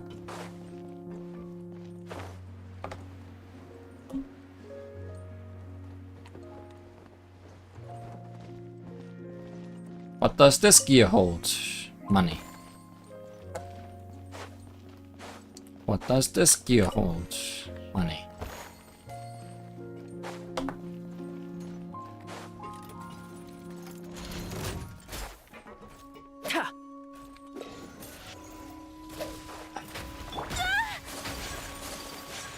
Whirling snow! Hold the line!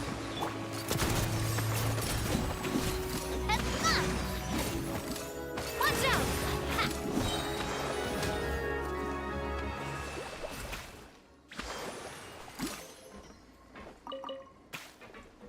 Does this just lead back up? Or where does it lead?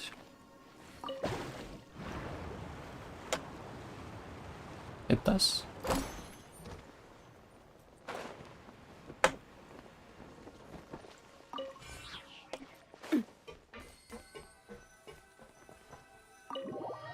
Well, back inside then.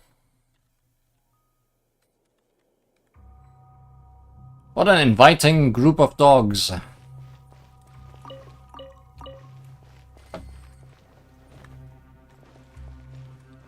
I'm surprised they have not noticed me yet. Greetings.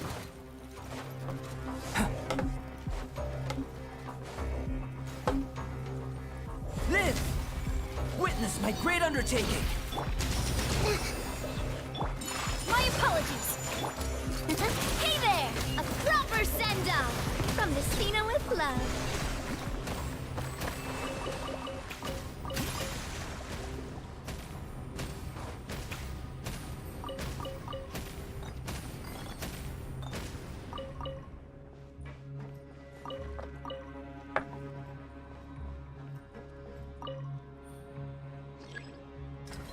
The machine has begun to run. Seems that way.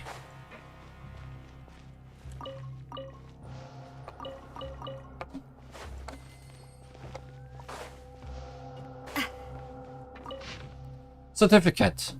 Madame M. Laveux. Formal Narcissus Order member level 4. After returning home from Natlan, Madame Laveux has since dedicated herself enthusiastically to the grand ideals of Narcissus.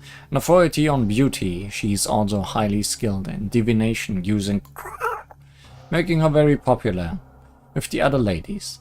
Not only has she provided the Order with from Natlan, but she has also contributed greatly to promoting the Order's good name in high society.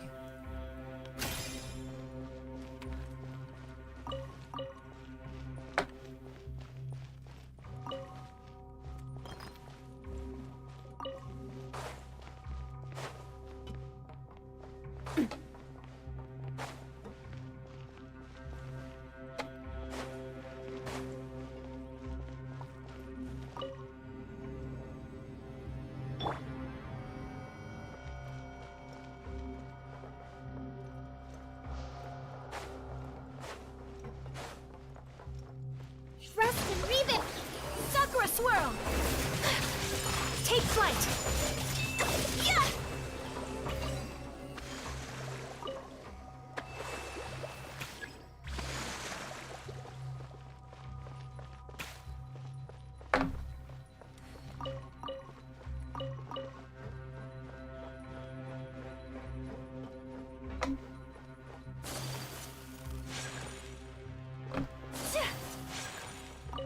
So much random stuff lying about. And I have to click it all in case there is actual text somewhere. Mr. Griffin L. Randolph, Honorary Narcissus Order member, level 1. Mr. Randolph comes from a long line of wealthy nobles. His generosity has provided the Order's ecological aspirations with ample financial support. Unfortunately, he has remained unable to pass the level 1 test, despite making several attempts due to his inability to remember the relevant keywords. On account of his passion, and by the special permission of Mr. Ingold, he has been granted honorary membership and level 1 access.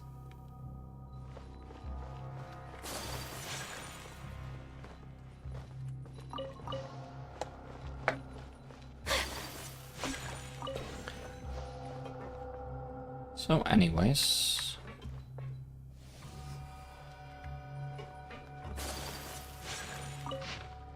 Eric from Narcissus Order, member level 2, a famous historian from the Institute of Natural Philosophy who has dabbled in the study of various ancient civilizations. After the Institute disbanded, he joined the Order at Mr. Ingold's invitation. He has since continued his research into Lemurian civilization.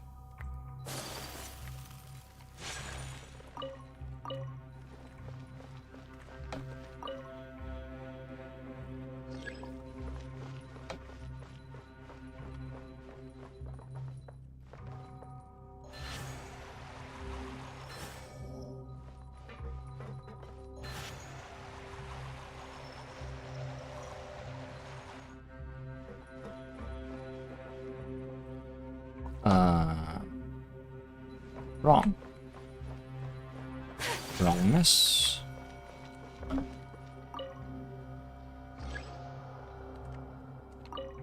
Okay, this doesn't seem to do anything, does it? No. But things are not correct as of this moment. How about this?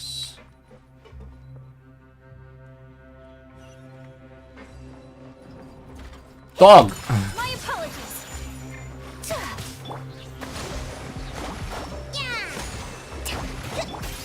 Hey there! Be undocked. Oh, what a stroke of good luck.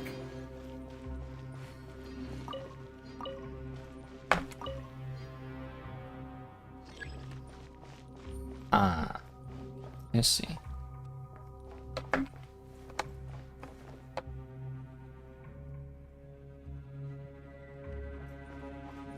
Feeling lucky?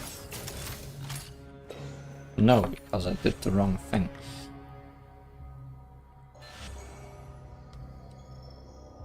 Oh, it's going the wrong direction. This way, please.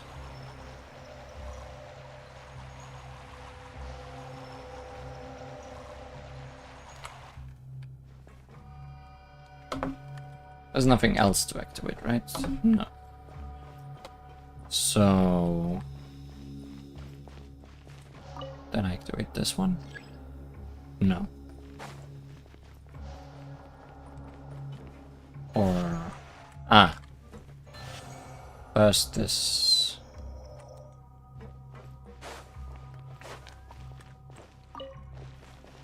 then this.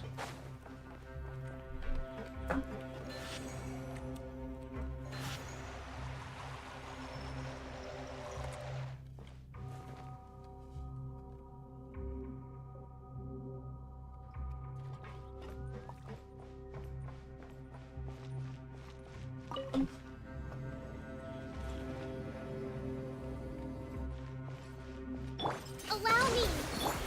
Whirling snow.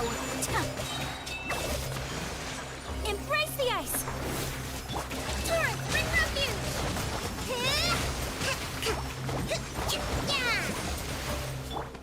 My apologies. Hey there.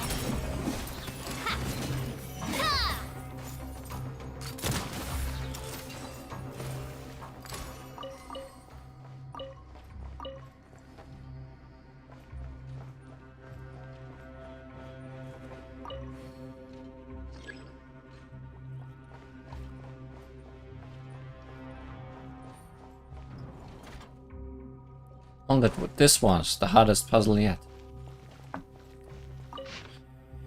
Mr. C. Gufier, from former Narcissus Order member and a famous dancer. She has been most generous in the sponsorship of the Order and has herself reached level 3. On a certain Sunday, Narcissus healed her injured leg and awakened her genius. Certainly, having your leg healed awakens your genius.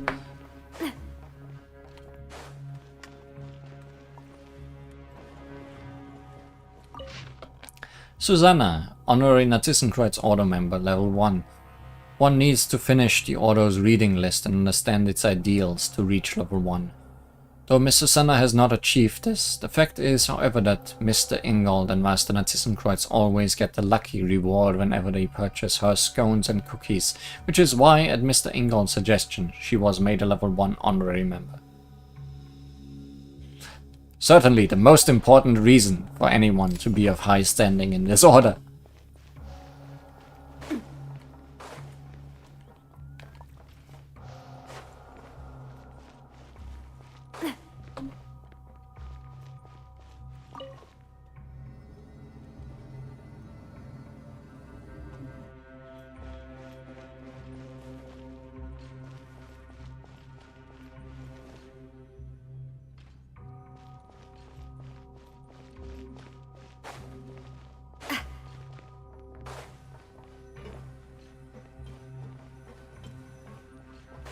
Can open something, but let's look around first.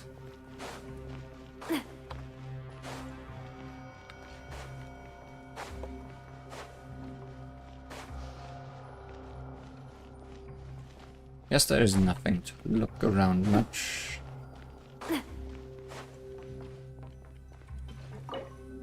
Ah, we need root cycle. One of the keys designed by Narcissus Order for the tower, and combined the keys form a peculiar shape of 3.5 circles, for which there is a special explanation. The innermost circle is the cycle of Hyperborea, symbolizing the age when the world was frozen and the lost paradise. Oh, Navia. The middle circle is the cycle of Natlantian, symbolizing the triumph over the evil dragon, a metaphor for humanity's victory over nature as well as the beasts with themselves. Third circle and outermost half circle are the cycles of Remuria and Crown Aria, symbolizing the relationship between humans and gods.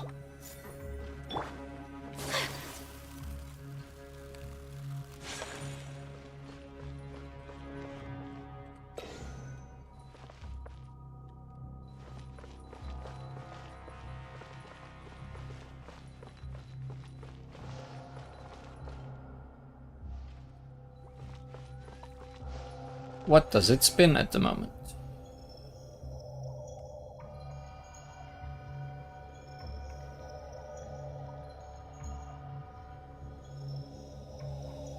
Does it fit with the things on the right? Yes.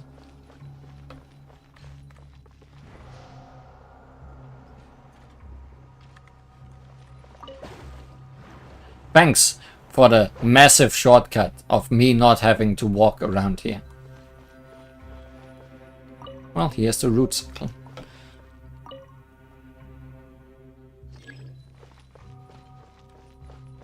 And then I need to walk back anyways.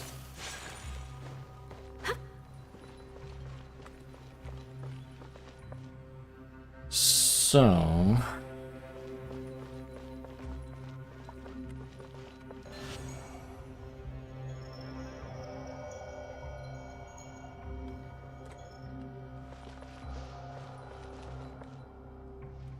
no.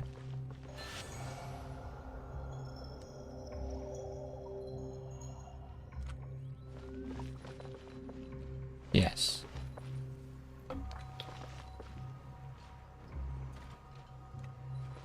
What? No shortcut to this one.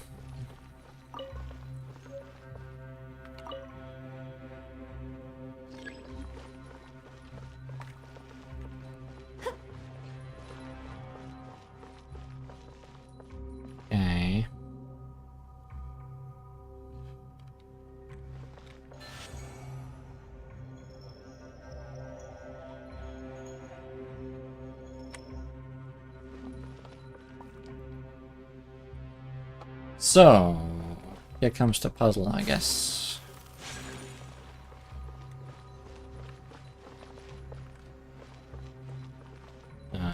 No.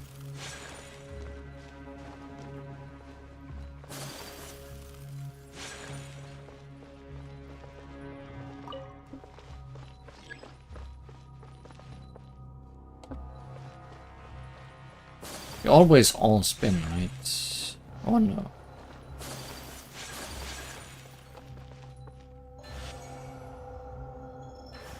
No, okay. This is correct.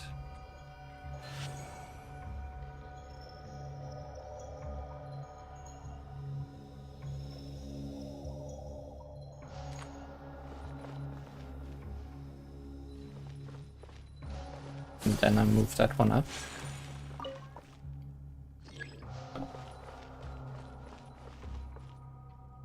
Good.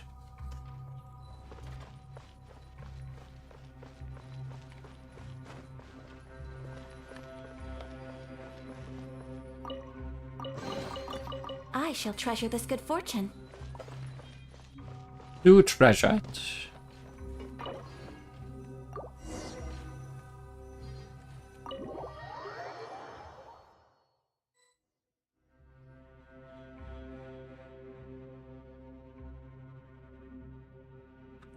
I estimated the height of the tower, and we are almost at the bottom.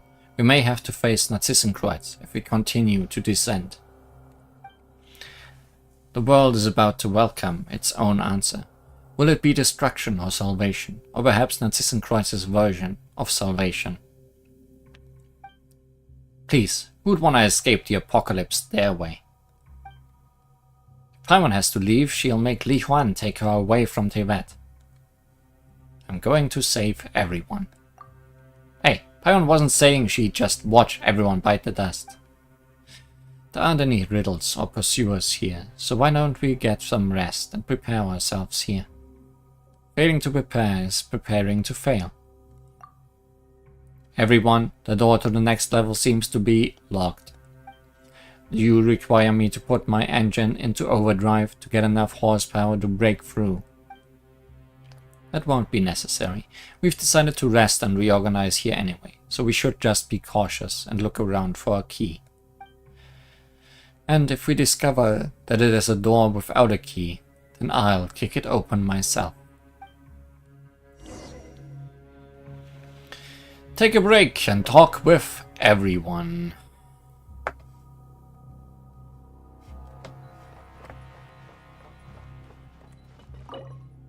Missing a small key. A small key that can be used as a bookmark. Why was it not confiscated? And why does such a tiny key open such an important door? Is it found in some book then? Like this storybook. Yuan, why are people so fond of immersing themselves in dreams? Marianne weaves a dream encircling everyone, and Narcissus is living in his dream of saving the world. And I'm the one who's worried about tomorrow. So it's understandable if you don't understand Paimon. But because Paimon's the type to live in the present. But if it's a dream, you have to wake up eventually. There are only two things you can do after waking from a dream.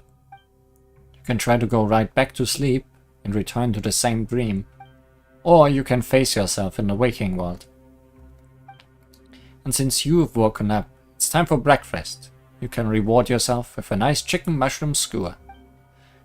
It's time to wake up again and bravely face reality for another day. You can do it. Wait, so that really was foreshadowing. Foreshadowing? What foreshadowing? Ah, damn it, Paimon. This is a strange fairy tale with some comments written in purple ink. The rabbit's pocket watch is, in truth, the beginning of the dream. The watch is a precise timekeeper, but the flow of time in dreamland is madness. When the clock chimes, all shall end. Marianne, whom people often mistake Liddell for, but could it not be that they were at first one and the same? The caterpillar has all the hallmarks of maturity, the pipe, the reading glasses, the knowledge, yet a lover he remains, not yet a butterfly. One who lacks the confidence to break through a cocoon shall die before ever becoming so, but moths have no mouthparts, and thus they can only leap into the flames. The Queen of Hearts, the one who loved to take heads, the White Knight who mumbled about his little invitations, the Red Queen, in the end it was all her dream, she was a little mother cat. Suddenly it's all Alice in Wonderland. Also, there was no key in that. Okay, these are not coming to life. This one might. This one in particular might. Hello, how may I assist? About the Ganamex. Do not worry, all of them are inactive. This one seems a little alive. If we consider their extreme age and the fact that they are early models, the probability of them waking at all is far from certain. But how about this one? According to the records of those with me, accessing the level below will trigger their activation sequences. At that point, around 60% of them will activate successfully. As for the remaining 40%, it is not guaranteed that they will fail to activate either. At least there's a chance the slow march of time has reduced the danger we are about to face. You are starting to confuse me. Thanks for coming by, despite being sleepy. This video will be here when you wake up. Apologies, Miss Li Huan. Have some meat for breakfast when you wake up.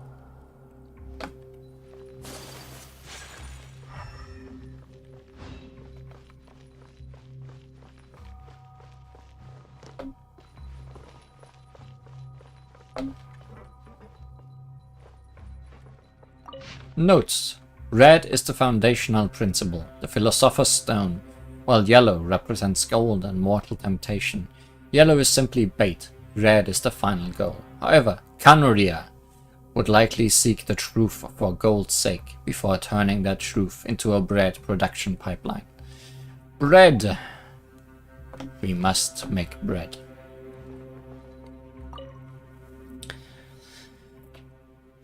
There are some of Narcissus' notes and books here.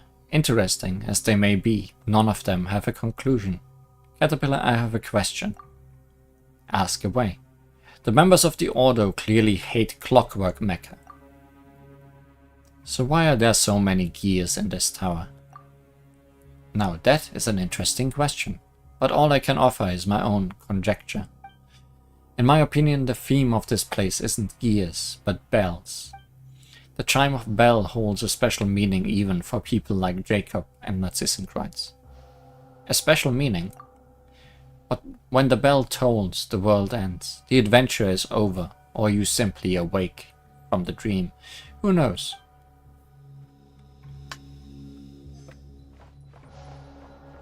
Anne, who seems, from her position, like the first person I should be talking in here. How can I help you, Knight Li Huan? Both Caterpillar and Seymour are helping out, but I don't seem to be of any use now. Don't worry about it. Of course I understand, though it's obvious that we can't just kick it open. We have reached an understanding to do some investigating instead. I suppose this is us trying to mentally prepare ourselves after a fashion, right? Miss Li Huan, Caterpillar seems to have found the key.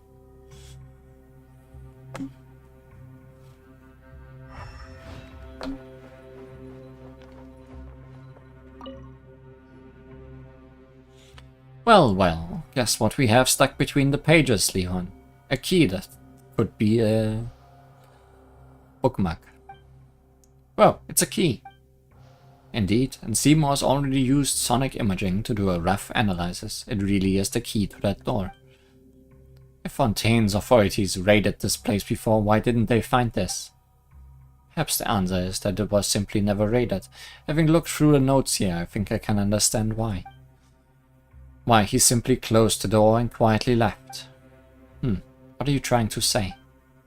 It's nothing. Perhaps this is enough. After all, there are clockwork mecha below that may come to life at any second. Time to go. The small key. Got a big lock.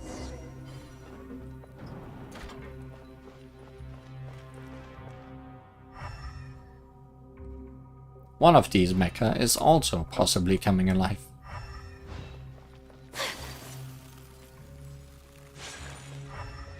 None of these though.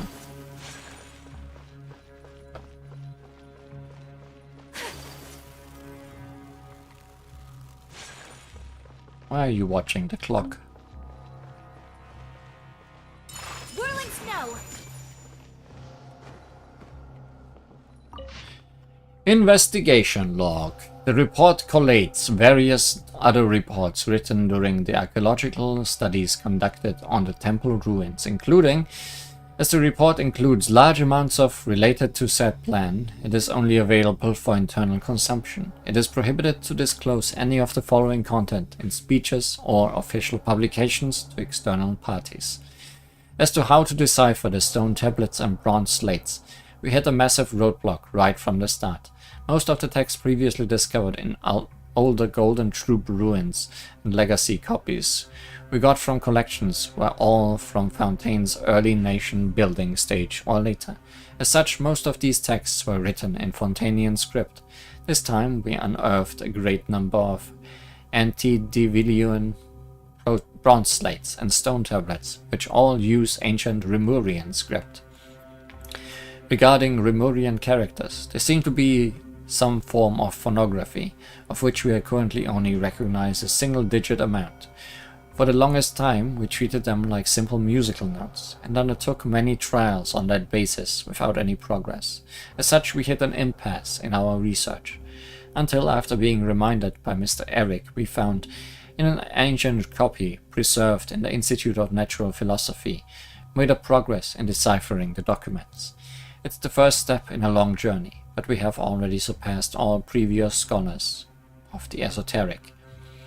Regarding morality, while this might conjure up empty talk of ethics today, it had more practical significance to the ancients.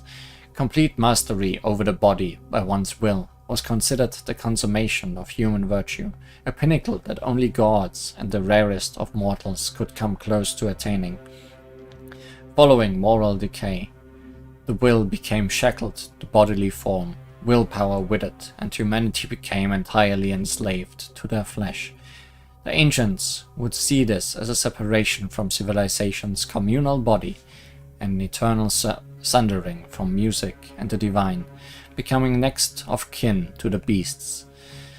Regarding the concepts of spirit and will, just as the people of Sumeru had specialized terminology to illustrate different stages of plant growth, Fontainians had more than 20 words describing water's various aspects.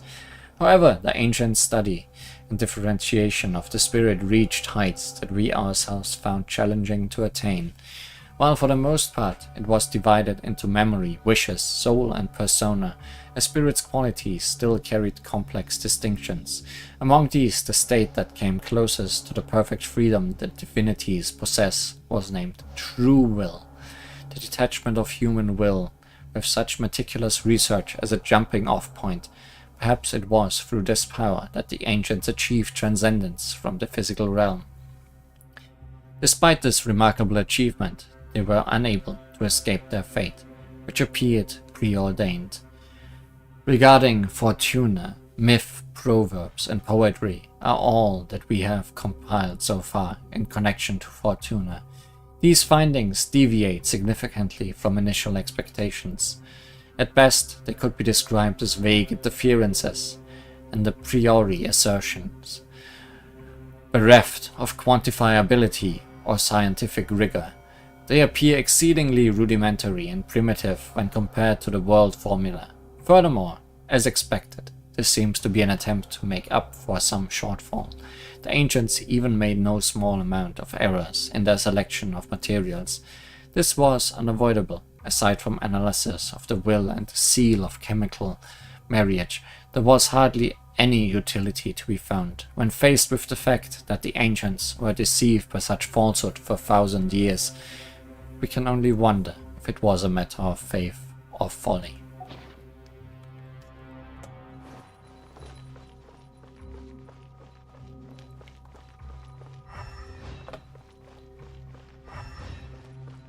Glad to see that most of these seem not active.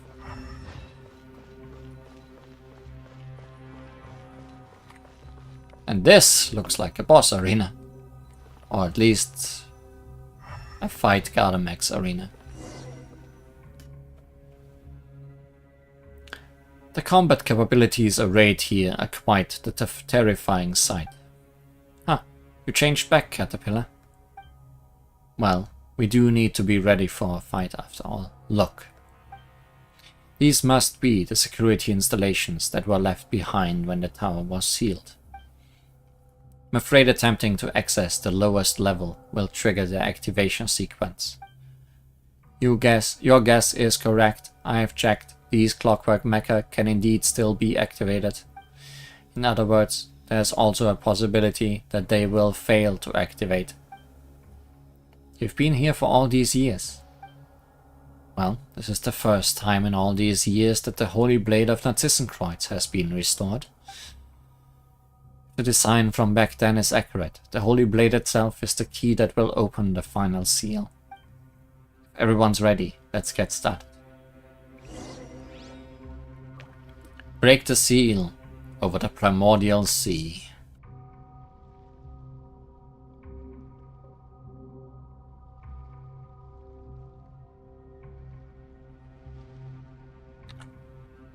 That's not a good thing, right?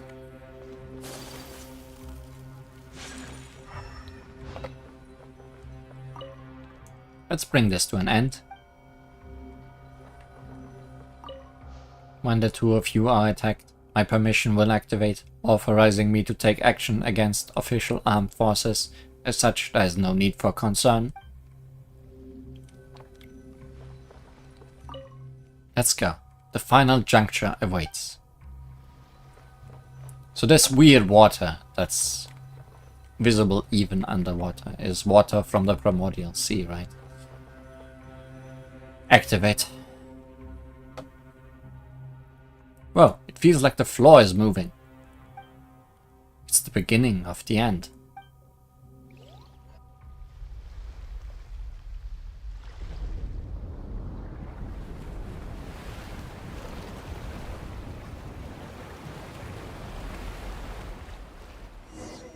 It is.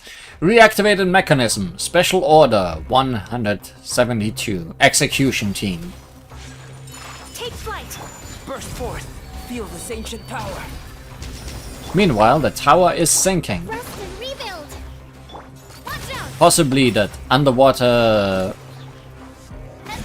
weird object right below the tower might come into effect soon. Witness my great undertaking. A proper send-off from this. Allow me. Sakura swirl.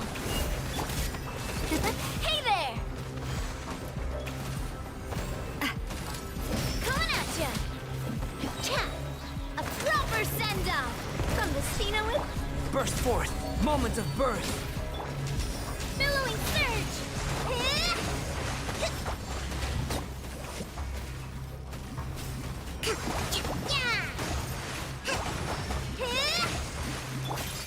Hey there!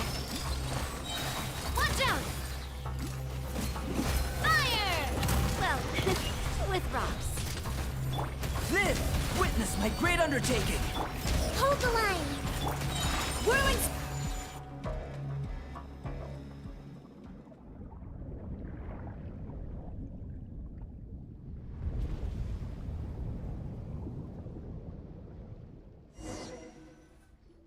The ecosystem was forever changed. Knightly Juan, Paimon, Caterpillar, Seymour, is everyone alright? Yes, it seems that we can now proceed deeper down. Oh, those needed to be connected, the tower and the thing underwater. So we could go under the thing underwater. Let's go.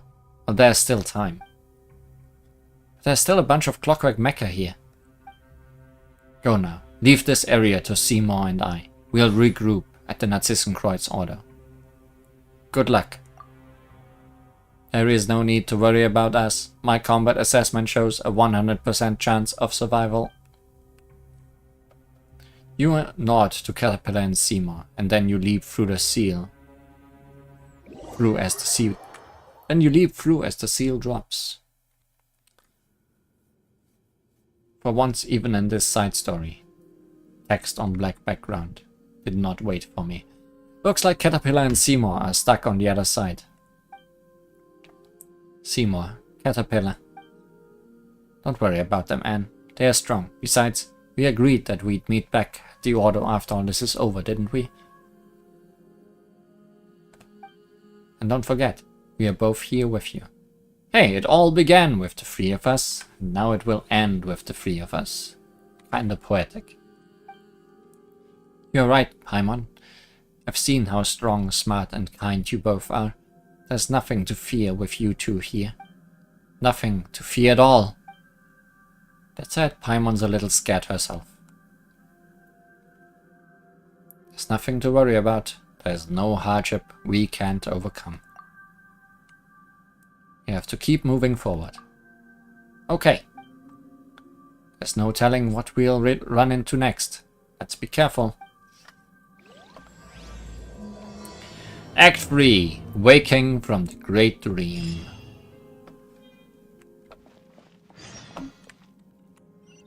Enter the ocean current. Yeah, we are in the tower.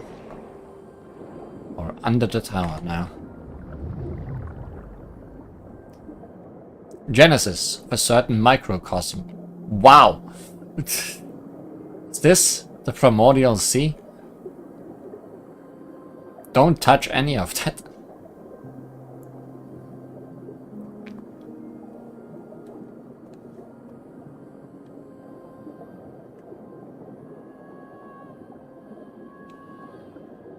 What an ominous place, but at the same time beautiful.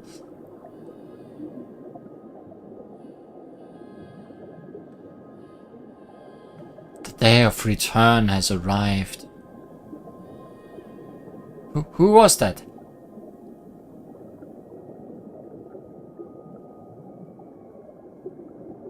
Oh, also, I'm Lee.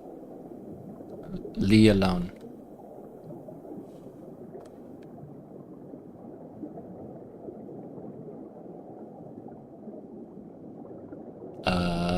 This looks like a boss arena.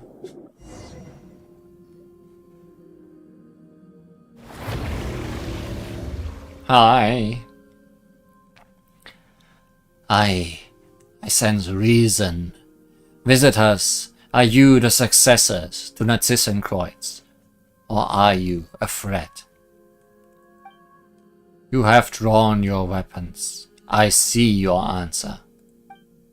Narcissus. Huh? This thing is Narcissus?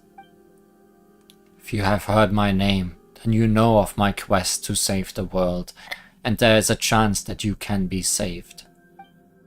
You draw your weapons at me only because you have been misled by untruths, but this is no time for me to waste my powers. Wonder and rejoice. When all is over, I shall explain, I shall demonstrate. But now, place the holy blade in my hand and flee to safety. What if I stab it into your hand?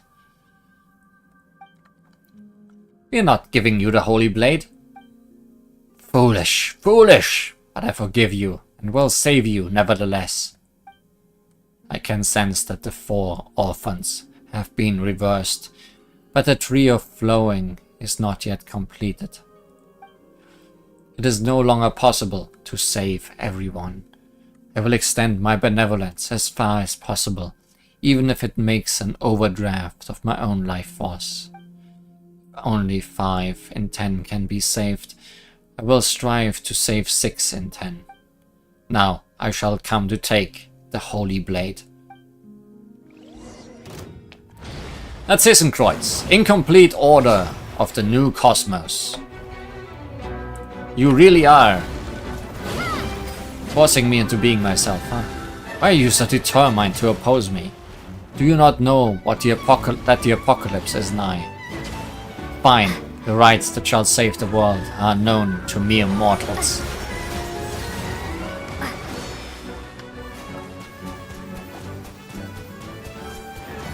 This doesn't seem like an effective way to fight. But these things heal, so that's good. Oh wait, I have the Holy Sword. Is it any good?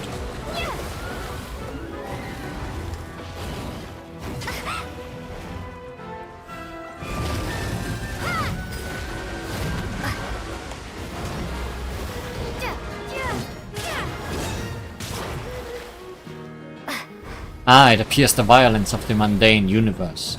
Allow me to come show you the essence of immortality and the judgment of rain. What are we gonna do? Holy Blade guides the currents of the moon.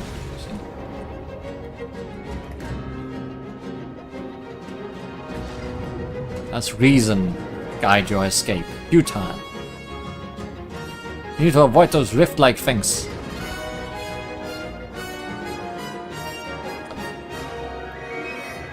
I'm glad I can read the tutorial messages in time.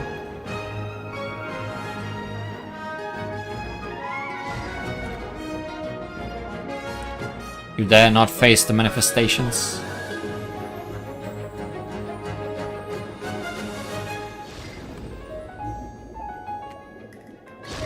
I hope you have some healing from me after we are done with this. Holy Blade is guiding us to go touch this bubble. Does it have some kind of deep meaning? Well, it has healing. Use charge attacks to unleash special attacks. What an amazing move! Someone's gonna give it an amazing name. Righto. It's hereby christened the Kreuz Crisscross Cut. Use Kreuz Crisscross Cut to unleash special attacks.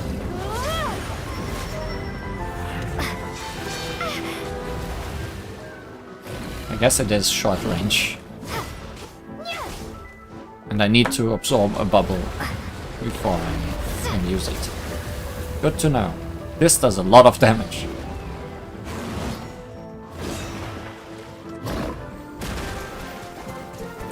As opposed to that.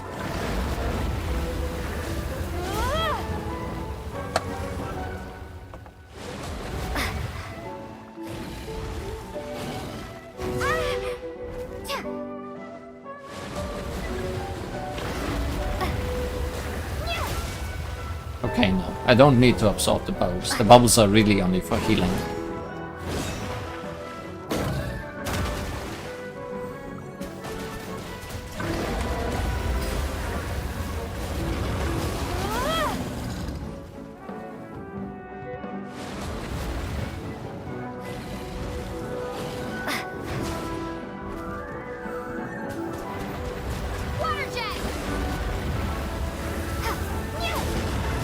Is reason that which grants you such strength?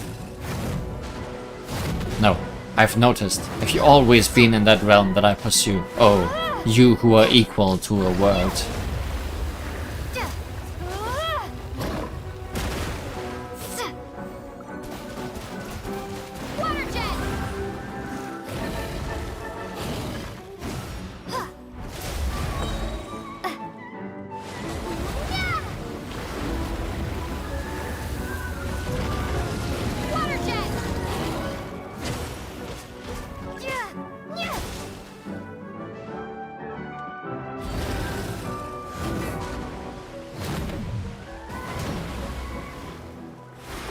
Bye to my water gun.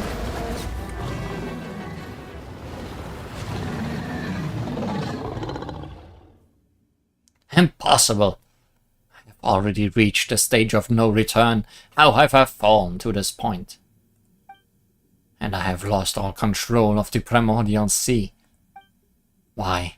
Why has this happened? Why? Why did you do this? The new world cannot be born. All will die in a shell, a husk of a dream. Simon reckons you are the one who should try waking up from your dream. The end of the world is the kind of thing that everyone should work together to stop. I see. The Holy Blade is not on my side. With each swing it cuts through the universal will that surrounds me. Until, at last, my weak, ordinary self has returned to its physical body. The primordial sea won't overflow its banks so soon. That creature has already been defeated. I should have sensed the changes in the values of originally entered into the world formula. A variable has descended upon this world. Not everything from outside the universe can be called a presence or variable, but it seems I overlooked one nonetheless. You! The witness of all, the recorder of all, the designer of all. Only one who is worth a world can bear that title. I once dreamed of becoming one just like you, but that dream is now shattered. All I have done is meaningless. An empty dream. No, less than a dream even. A dream is at least harmless, but I know you and they paid so much for all I have done. Kreuz. Oh, it's you. I didn't see you there. Do you know who I actually am? Names are just labels, but yes, I am most familiar with the two colors that mix in your soul. The rector Lyris does not know what has happened. She just holds on to Marianne, who herself still clings to life. She cannot understand such a complex present and future and hopes just to retain the past, and so she does the only thing she can. My name is Anne. In that case, hello, Anne. I'm willing to forgive you. What an odd thing to say. From the very start my plans have had lofty and sacred aims. Selfishness had never come into it. None may judge or criticize me, nor do I need forgiveness. Your aims may have been lofty, but your insanity has harmed many. You did not even enter the formula correctly, and what's wrong with being forgiven for a mistake? You are right, I apologize. So please, Narcissus, come back with us. There are other people you need to see. This guy seems to have become much more cooperative. But a request like that? Of course. Huh? Doesn't this sort of thing usually require some inner struggle and hours of persuasion? As I have said before, I do not feel that I have done anything wrong. My mission has failed, but the world has been saved nonetheless. Let others mock and curse me, I am empty within now. Only one desire remains. What is it? I too wish to return to the very beginning, to the time before the Narcissus heroes set off on their journey. But that's impossible. We are not masters of our own fate. I no longer even have the power to determine my own dreams. Well, Knightly Juan, when you are ready, we'll proceed to reseal the primordial waters, and then we'll leave this place.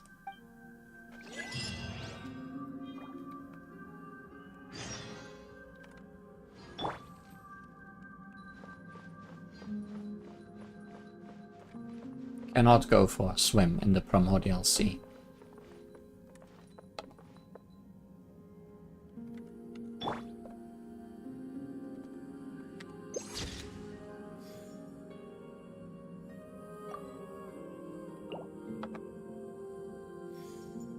But can have a photo to remember it by.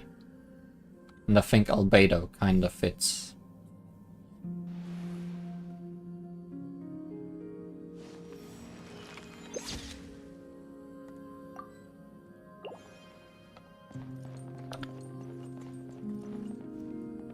Cannot talk to you. you ready to leave? Let's wait a little longer. There's nothing here now. Just a majestic yet suppressed life force. But if you are curious, we can watch some more. There really is nothing here, huh?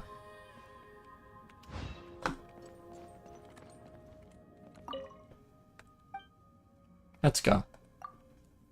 Yep, let's go. The entrance is sealed once more with the power of the holy blade of Narcissus. I see. The person who almost saved the world spoke. The holy blade need not be a sword. It could even be a gold-haired outlander.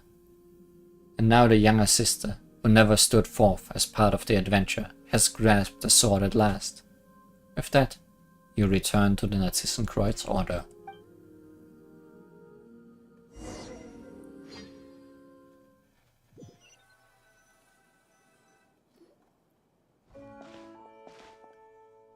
I knew you'd come back in one piece. And we are glad that you and Seymour are okay. In fact, the floor was quickly flooded by the rising water level, incapacitating the security machinery. Mr. Caterpillar carried me out under his arm. I said in one piece, and indeed everyone is accounted for. So how is there one person more here? Also, I'm glad to see that the big hole is still here. Nobody fixed that. Well, allow me to introduce Narcissus, or rather, what's left of Narcissus. Master. You've made progress, Caterpillar. You seem even more human now than you did centuries ago. I thought I'd be more excited to see you, but I feel unexpectedly calm. Over the last several hundred years, I've read many books and come to understand more about your teachings, as well as some of the absurdities in your theories. Image record of the individual known as Narcissus has been updated. Please do not make any sudden moves, Narcissus. Silly dog, you're not going to initiate your mass annihilation mode again, are you? I judge that the threat he constitutes to you is low. Still, do not make any sudden moves, Narcissus. Elaine Guillotine's creation. I once saw a bright future for it, that it could perhaps achieve what the ancient people's golems could not. Not that it matters now. Could you let me inspect its internals, just out of a desire for knowledge, of course? Seymour's our companion, you know? Fine. Saving the world is usually just poetic rhetoric one employs to alleviate mental illness. Whether it takes the form of protecting the flame of a candle until the pilgrimage is done, or writing a story that allows fiction to invade reality. Did you recover from your malady in the end? Master, you know what became of the Narcissus order. What will you do next? There may be a hint of irony in your voice when you call me master, but I will accept it nonetheless. You surely know about your birth. I'm not interested in that anymore. You were simply toying with life, a kind of indifference I find despicable. I will accept that too. Your attitude is so negative. Have you given up on yourself? I will answer your question then. My offer from before still stands. I will reveal the mysteries to them and answer any questions. In that case, please take Anne to find out the truth about her origins. You explain the other Mary Ann to Narcissus. Ah, so that's what happened to the director and Mary Ann. I will help you, of course. It is something I ought to do. Let us go to the kingdom through the looking glass together. Well, as for your wish from before, Paimon, I've done everything I can. I'll be staying out of whatever happens next. Huh? What wish? Is your memory that much worse than mine? Didn't you ask me to help you help Anne and Seymour? Oh, right, but why don't you want to come with us then? I think the next matter is very personal for Anne and Marianne. That scene doesn't call for a character like me. But you, Li Huan and Paimon, are different. You are the heroes of this story. Yes, the mighty hero in Paimon. Well, Paimon should actually be... Be what, You're not about to say something mean, are you, Caterpillar? Whatever do you mean? You're the kind guiding fairy at the hero's side, of course. Fine. Paimon will take that. Once you finish up over there, let us, things that used to be human, have a little reunion.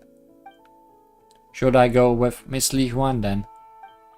Of course you should. I mean, you've been seeking the end of this quest this whole time. You too need an answer, don't you? I apologize. I do not understand. In that case, Seymour, you wait for us with Caterpillar. It's settled then. When it's just about time, I'll bring you to them. Understood. Seymour, Caterpillar, thank you. Shall we? Alright, let's go find Marianne. Rowboat's Wake, Act 4. Well, hurry up and get it done then. We don't need to have that get together, don't we? The reason why I'm not worried about everything going smoothly is... Well, Narcissus is an absolutely reliable guide, so there won't be any issues with him around. An explanation? What do you mean? My operation require energy and commands, not explanations. Still, maintaining a primary directive system and logic module that both constantly returns errors has brought me to the verge of shutdown. Perhaps I do need some assistance.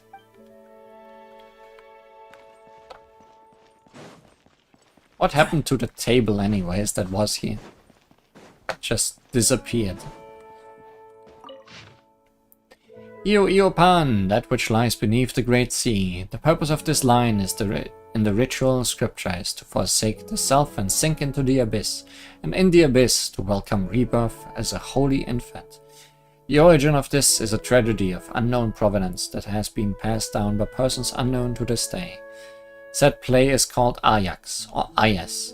He was the second strongest warrior in his alliance. Lies beneath the great sea is itself an interesting phrase. It comes from ancient Sumeru texts and should be read as Narayana, which also means primordial human. This too is my goal, for not all that comes from beyond may be as one that descends. That title belongs only to wills that can rival an entire world. That is what I seek, the way to become just such a will, one that can protect the world, sustain the world, destroy the world, and create the world. Well, we are Descender. Surely it plays on that. To exercise that self. The self is not to die, but rather to die before death. That way there is no life to be ended. Thus may one achieve eternity. This step is vital, for by this may one avoid receiving a vision by some error. To receive a vision to sell oneself to the fate of this world, to chimera mene, and to evermore lose the chance to walk the correct path.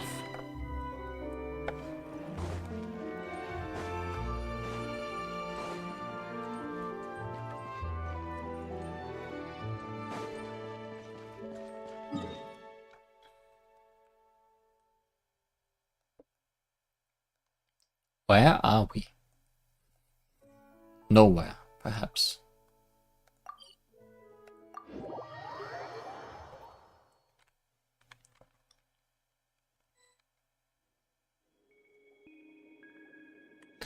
Wait, this is even worse than last time. How's everything back to the way it was? Oh, it's flooded again. You of purest water, visualize in detail what this place would be like if all obstacles receded before you. Will that do anything? Caterpillar said before that the story has already lost its meaning. As such, these imaginary things aren't necessary anymore. This is how it might be for a low-level seeker. However, you are also the master of this place. Some believe the world to be only a prison of suffering, devoid of meaning, but you wield power over this place, so rewrite it, imbue it with meaning. Only the hubris of one who believes themselves above the world can give rise to miracles. Had I not fervently believed I was above the apocalypse, I would not be where I am now. Are you saying that you also believe the world has meaning? Why else would I have made so many plans to save it? On second thought, perhaps Caterpillar was right, and one only seeks the world's salvation to prove that they themselves deserve it. Everyone doesn't really get what that means. Only by transforming oneself into a being of light to bring hope to a darkened world may one be permitted to enter the eternal kingdom of light after death. Are martyrs who perish for the world's sins undeserving of salvation? Everyone gets it, doesn't get it at the same time. It is no matter. My teachings no longer have an audience. Oceanit N, can you do what I said? I'll give it a try.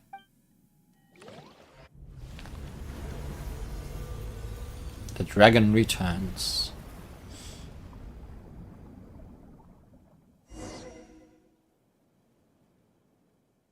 And the water recedes. Whoa! You are amazing, Anne. You are amazing, Anne. Anne is amazing. Thank you, but I don't feel that amazing. Why is that? Because this is something you would normally take for granted. You have simply remembered a fragment of your origin. Let us press on. Would you like to inherit Narcissus? I'll pass. No inheriting anything.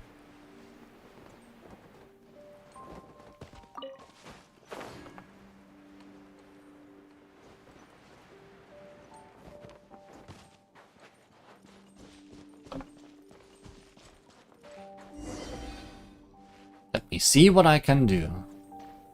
Making paths is what you do.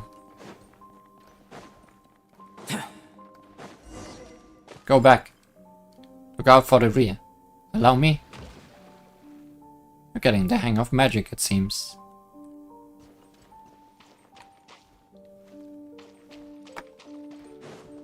No more getting shot. Whoa!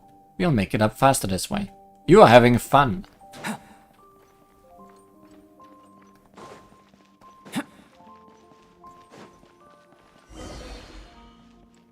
Why must you force my hand? I must defend this place.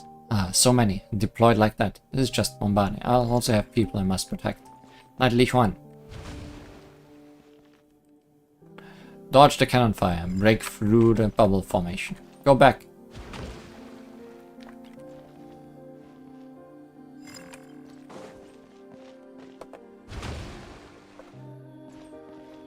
Go back. Remember to come back here. Prejudice unabashed, I see. Whoa.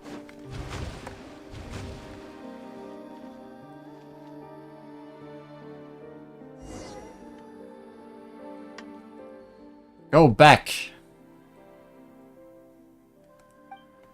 Please, I beg of you. Marianne's voice really is getting weaker. It's gone from a command to a request. Still, it sure doesn't look like she's begging us. Can you push yourself still further, Anne? It's fine. Since we've already come this far, there's no point in turning back now. Forgive me, Marianne, but we must get through this place. And so she popped. Got rid of them all, Anne. It's pointless to resist the truth. Anne merely denied that futile resistance. Let's keep moving forward.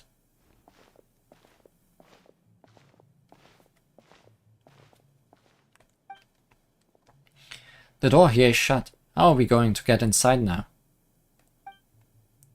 If we can't get in, then we can't get to that dizzying corridor in the room, and can't jump down to that place where we fought Narcissus. No problem. Allow me to ensure that visit of ours won't be in vain. The dial is also nothing more than a figment of the Red Empress's dream, and this time, it's time to wake up. Indeed, that is the case. Ah, you made a shortcut for us.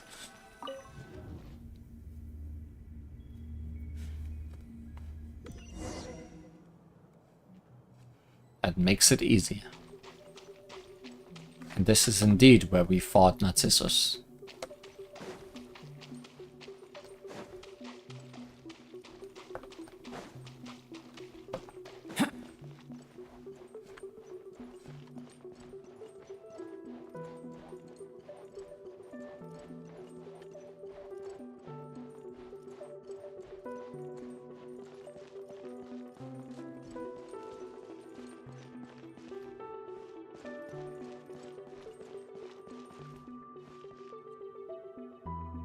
And so we return to Narcissus.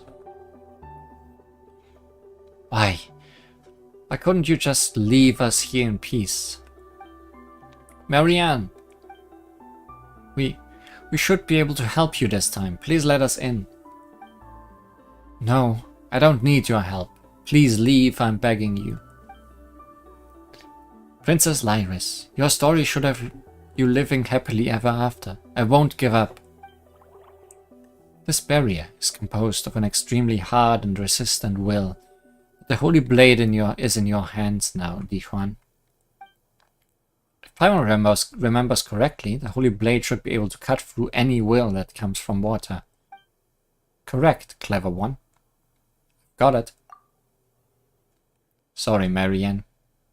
Just bear with it. Don't come back here again. It's warm here. And I like it that way. Don't come to me with your expectations, with that determined look on your face. Just leave me alone, till the consciousness that keeps this form together fades away. No one needs saving, and that's great. Just let me decay here on my own until everything has broken down, until nothing more than a puddle of dirty water remains. Please stop, I'm begging you. Stay away. This is our Narcissus. Let's stretch before smashing the will to resist.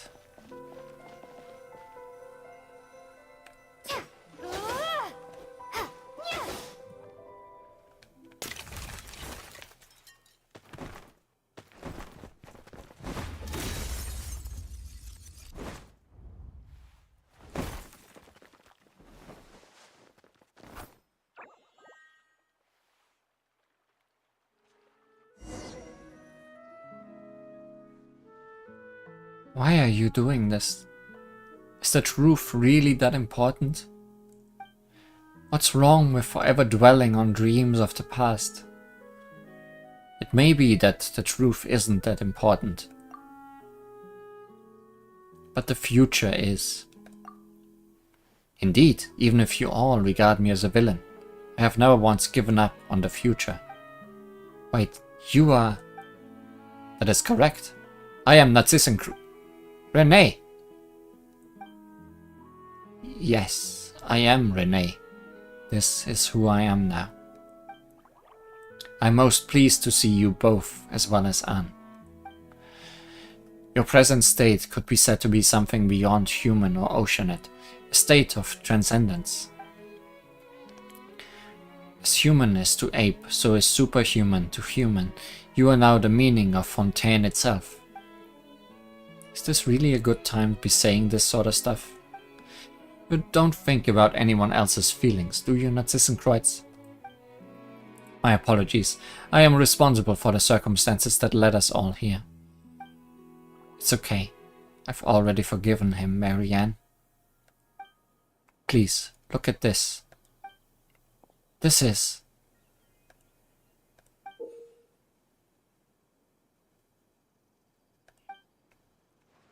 This is the eternity I've always longed to protect.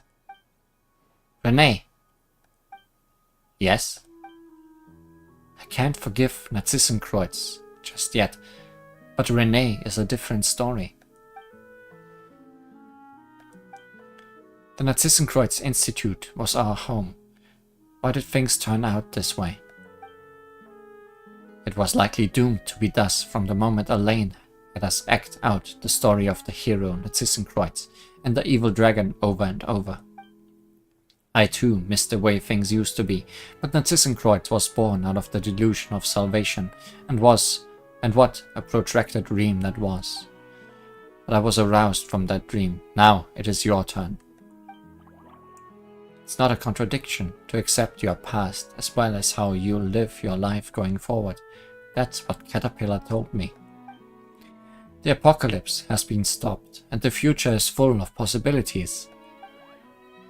The future holds more for you than just pain. This I promise you. If you cannot accept yourself, you could allow Anne to merge with you. Then use the Holy Blade of Narcissus to separate the personas of Lyris and young Marianne. That won't be necessary. I'm willing to accept the past. Our little hero Anne's adventure is hers alone. I will live on as myself and see what the world you risked everything to save is like, Renee. Huh? The Holy Blade of Narcissus is... I see. Your will has been conveyed, Marianne. The Holy Blade's purpose has been fulfilled, and its significance in the story has ended. Paimon doesn't really totally get it, but does it mean that Li Huan won't be able to use that cool title anymore? That's too bad. Let us return to the original topic. You said that you'd like to see the outside, but this is now Guillotine's world. I doubt there will be much to see. However, if you can bring yourself to like it, that would be ideal. Anne, Renee, shall we travel together? Absolutely. As for me, regrettably, you must allow me to decline. There is still something that I must do. Oh, okay. In that case, don't forget to give me your address. I'll write to you about what Anne and I encounter on our journey. Just like when you and Jacob would tell me about what you saw in Sumeru. Except I'm afraid our journey will have to wait a teeny tiny bit longer. Caterpillar did say that he would like to have a reunion or something. That's right, he should be here soon. Let's wait a little longer for him, shall we? Alright, you two do you. Let's take this opportunity to talk to Marianne, Li Huan.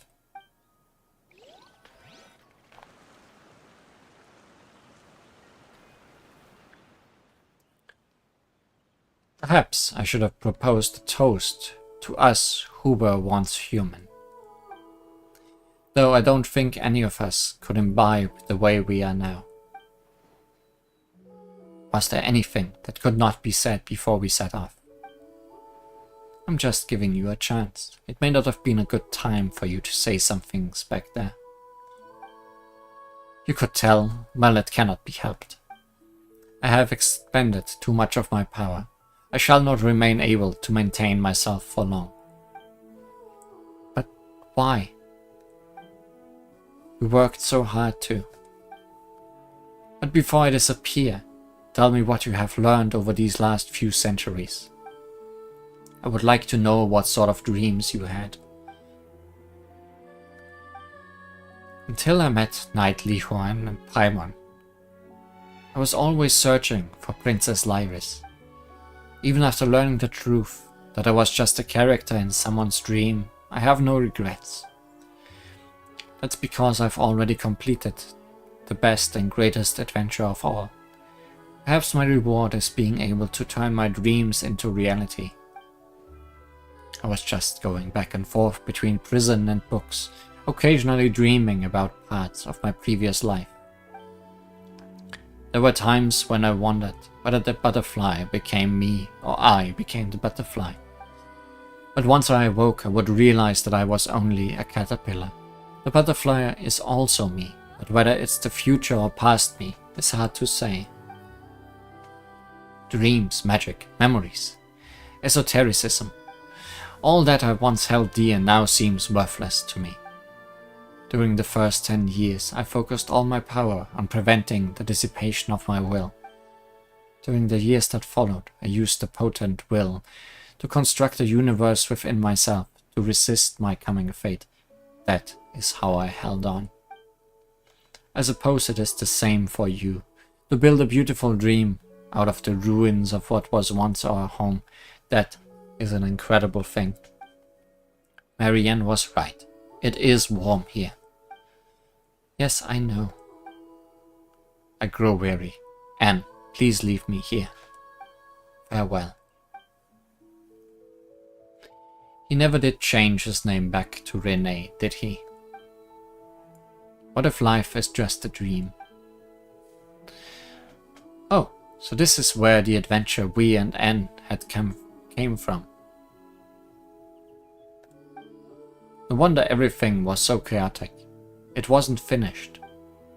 Yeah, I couldn't figure an ending out. At that point, everything had fallen apart, but the more such things happen, the more we want a simple happy ending. You know, sometimes you say I and sometimes you say we. Are you really Marianne or are you Lyris, the Oceanite they are always talking about? I don't know. Well, not that it matters anymore. Anne, Caterpillar, you're back. Where's Renee? He was a bit tired, so he went to rest. Well, Paimon hopes he returns over a new leaf and stops causing trouble. Seymour, can you come over now? Understood.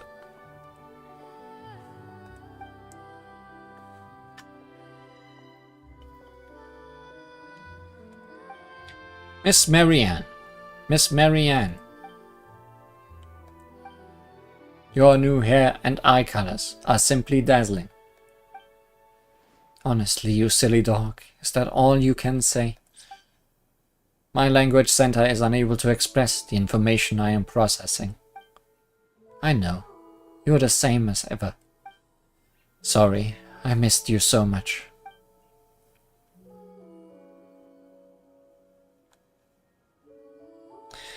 Right, so such things happened, huh? Then there's Jacob. Miss Lihuan and Miss Paimon's description largely fits with the facts, but one thing must be added.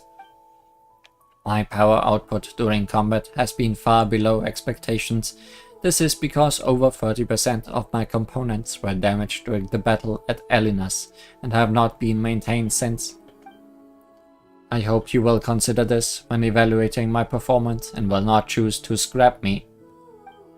Of course not. You have always been strong and brave. You are much more resilient than we are, Seymour. Indeed, my designer Elaine Guillotine is Fontaine's lead engineer, and the components I am made of represent the best of the nation's material science and craftsmanship. You are most formidable, Seymour. Thank you for your accurate assessment. What a good dog. But that's not what Anne was trying to say. What are your next orders, Miss Marianne?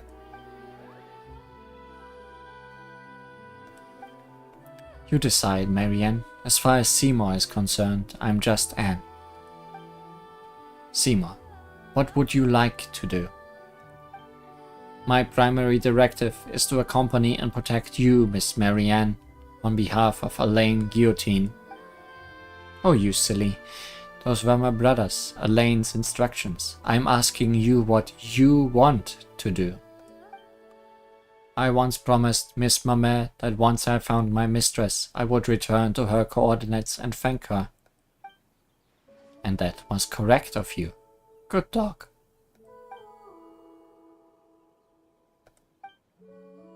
Marianne, do you remember what you once said to me? Yes. Seymour, I hope you can become the master of your own fate. that in the future you will do what you want to do and what you think is right. Miss Marianne, do I understand this correctly? You saying that my previously received orders should be regarded as null and void? Yes, so let me ask you again, Seymour. What do you want to do? I wish to remain by your side, Miss Marianne, but I also wish to accompany Miss Mamère. However, I calculate that the spatial requirements of those two wishes are incompatible. Perhaps not. We will be taking a trip to explore this world, and Miss Mamère is an artist, isn't she?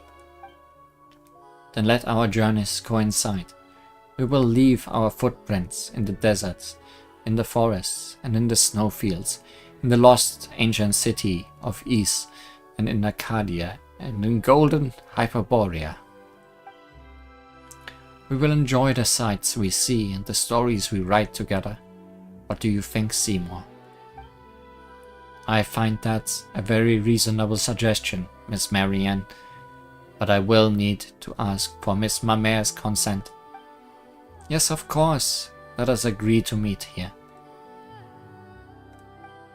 In any case, I'm eager to meet this artist who's kept you company for so long. Coordinates entered. So next. Li Huan, Paimon, and Caterpillar, you were the bravest and strongest of all. Thank you all so much. Wait, so I'm no longer a knight. The story is over. And for me, for us, you as you are now, are the realest and most important of all. Not just in the story, when you play the role of a knight. Just like the Holy Blade in the story became a new sword when its mission was complete, so too will the knight return as a new person. Paimon can't decide if you're praising or criticizing Li Huan here. It's praise, of course. You have written an end to an unfinishable story, and you have brought us a new tale. You will never forget this. Ah, come on, there's no need to be so polite. Also gained a lot from being able to play my role in this tale. I hope you all have a wonderful trip. Yes, and I am confident we will meet again in the future. Then, it is time for me to return to Miss Mamère's coordinates. We can come too. Caterpillar, come with us, would you? Let's go, Seymour. Caterpillar, let's see this through to the end. Very well, I will accompany you.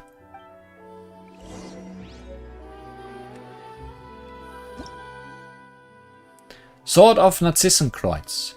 Your destiny with Narcissenkreuz has come to a conclusion, but power still remains within the Holy Blade. Immersing the Sword of Narcissenkreuz in the font brimming with magical power within the story of Anaposis can change the sword's alignment between Numia and Usia. Oh, that's interesting. So the traveler can have both elements that way. I really want to go traveling. I don't mind where we go, as long as I have my friend. And I guess it's a weapon now too, like a real weapon.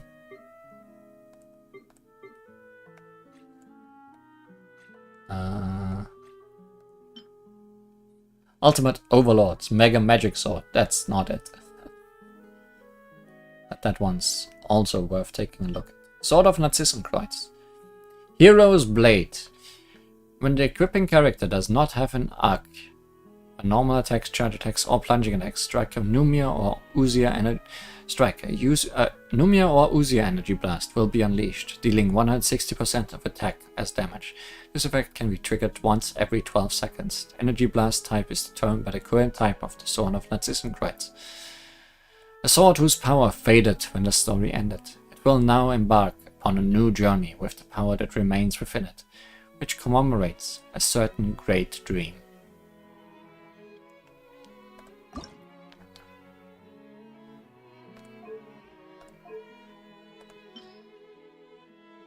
Can be upgraded somehow.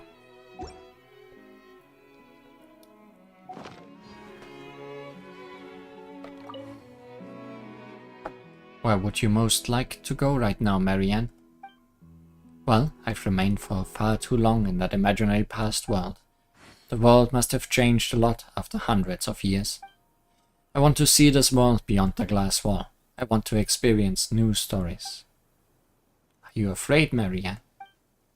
I know stories end, but I find it difficult to imagine that everything would end like this.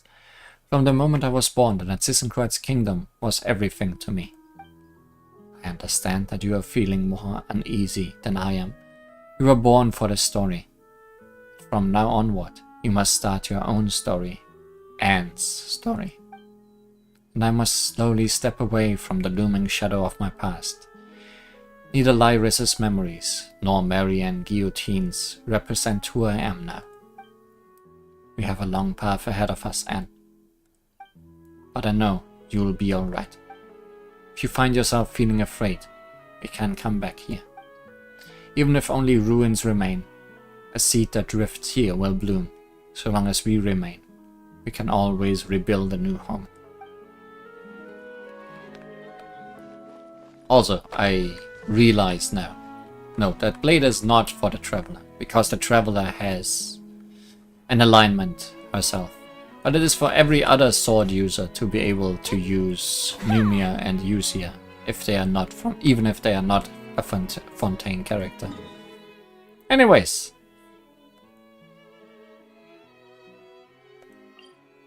To the Melusine village.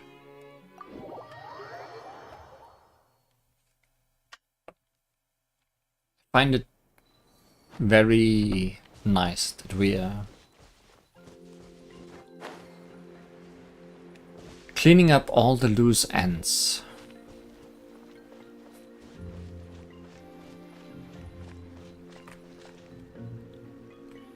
You are not related to this. You are a new quest.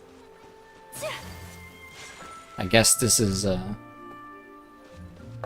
place we will return to, or at least I will.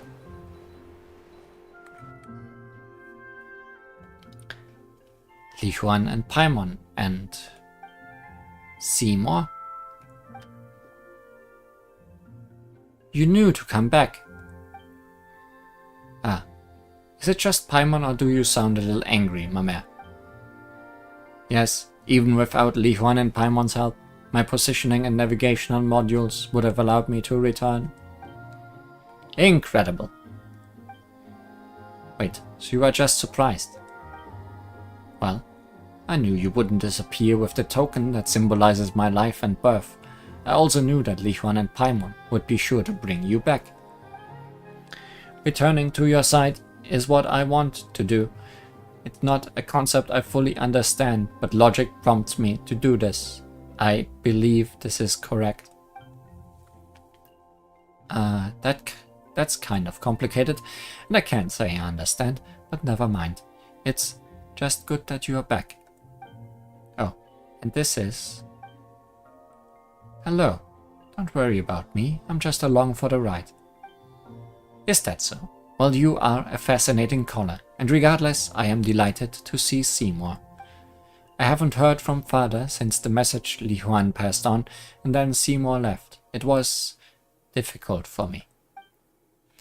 Oh, it looks like my mad doesn't know what happened while you were in a daze. Everyone in Meruzi village helped me during that time. That's what made me realize what father meant. Oh yes, I've been learning a new style of painting while I was with them. Is it even more novel than before? I think it will be easier to understand. Even the Melusines of Meruzi village can tell what I'm painting now, rather than just saying, oh, how lovely. Wow, I can't wait to see your priceless masterpieces. Heh. Oh, and speaking of paintings, Marianne mentioned something. Seymour explains the idea of a joint trip. Really, that sounds wonderful. Let's set off now then, on our round-the-world trip of artistic creation. Yes, let's go. Now, this instant, I'll pack up my art supplies and clothes. You just sit tight and wait for me, alright? Yes, Miss Mamère. Whoa. You sure are springing into action. Of course. I mean, if you don't act, your dreams will never come true, right? Paints, paints. While we wait, let me express my gratitude to you, Miss Li Huan, Miss Paimon, and Mr. Caterpillar. This is based on my own judgment and what, as Miss Marianne says, I want to do.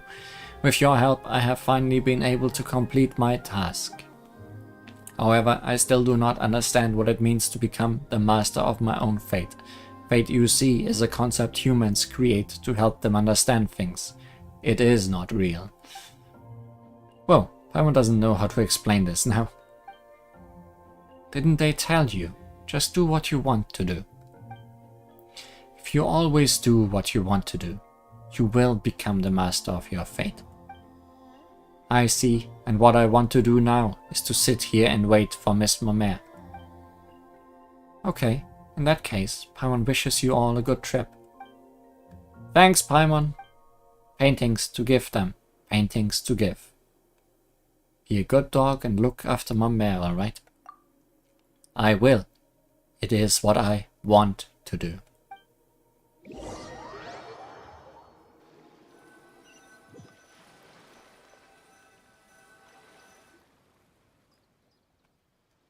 So the tale of Narcissenkreuz has ended. It is time for me to follow my own path. Where will you go, Caterpillar? That is a good question, Paimon. And since the beginning of time, only the most determined and resilient of people have found their answers. There you go again. I jest. For now, the only thing I can be sure of is that I still own Ola Noah, half a story. But I don't know how it ends yet. There's a lot to consider. I don't know where I'll go, but there's a few things I need to find. Is that so? So goodbye, Li Huan, and farewell, Paimon. Meeting you both has been the most fortunate thing to happen in this life of mine. Likewise, Caterpillar. Goodbye. Yeah, take care, Caterpillar. Don't let anyone find out who you really are. That would be a pain. The Hilichurl smiles before turning to leave. And Rowboat's wake is complete. As is the wake of Narcissenkreuz. And the whole story of the Narcissenkreuz Order, which felt like it took forever.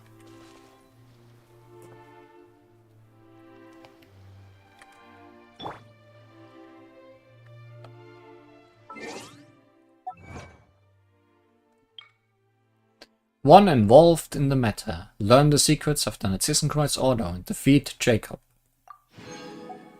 An immortal emperor in the mundane universe, defeat Narcissenkreuz.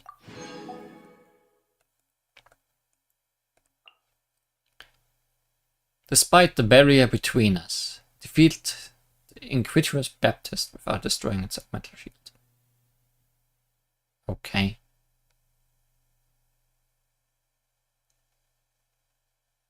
But that was probably also fighting Jacob. Because we just bashed him with Geo and not did anything elemental-wise. Narcissenkreuz notes what left its name behind, what lies spread all over the valley, what reflects itself in the mirror water, what symbolizes the lonely world-saving sacrifice. Questions. At the end, we are only left with questions. Oh, and we unlocked Formless Society. This is actually a new thing in this version of the game. Before, you only had access to avatars that reflect characters you have obtained. But now you also get some relating to quests you have completed. This one was with the fox mask lady in Inazuma. This was with the big cat in Inazuma. I think the titles are probably self-explanatory.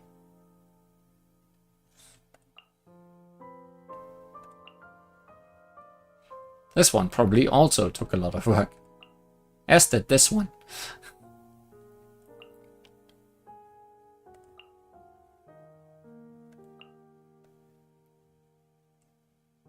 There's Eridius, I think. Oh yeah, this is Anne and Marianne.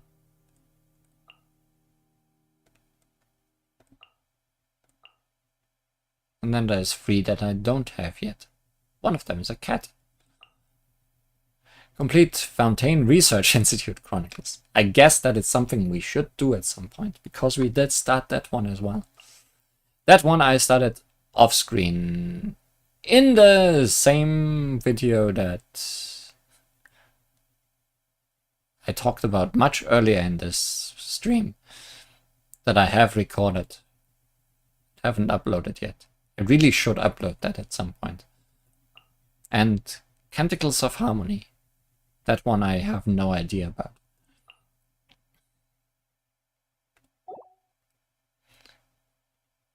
Investigating, turning the unknown into the known. I miss this feeling. There's still lots to do in this game. Who would have thought? Maybe. Maybe we'll get to them eventually. Same as with this new area in the map, which will probably be next time. Maybe that's where the cat-faced quest hides. I wouldn't be too surprised. Ad Astra Abyssos. Thank you for completing today's commissions. Here is your reward. Boy, they do much more than I needed for today's commissions. But that is, in fact, all for today, because that was a lot. Thank you for watching, and see you again next time. I don't know what we'll do next time. I'll think about it. Goodbye.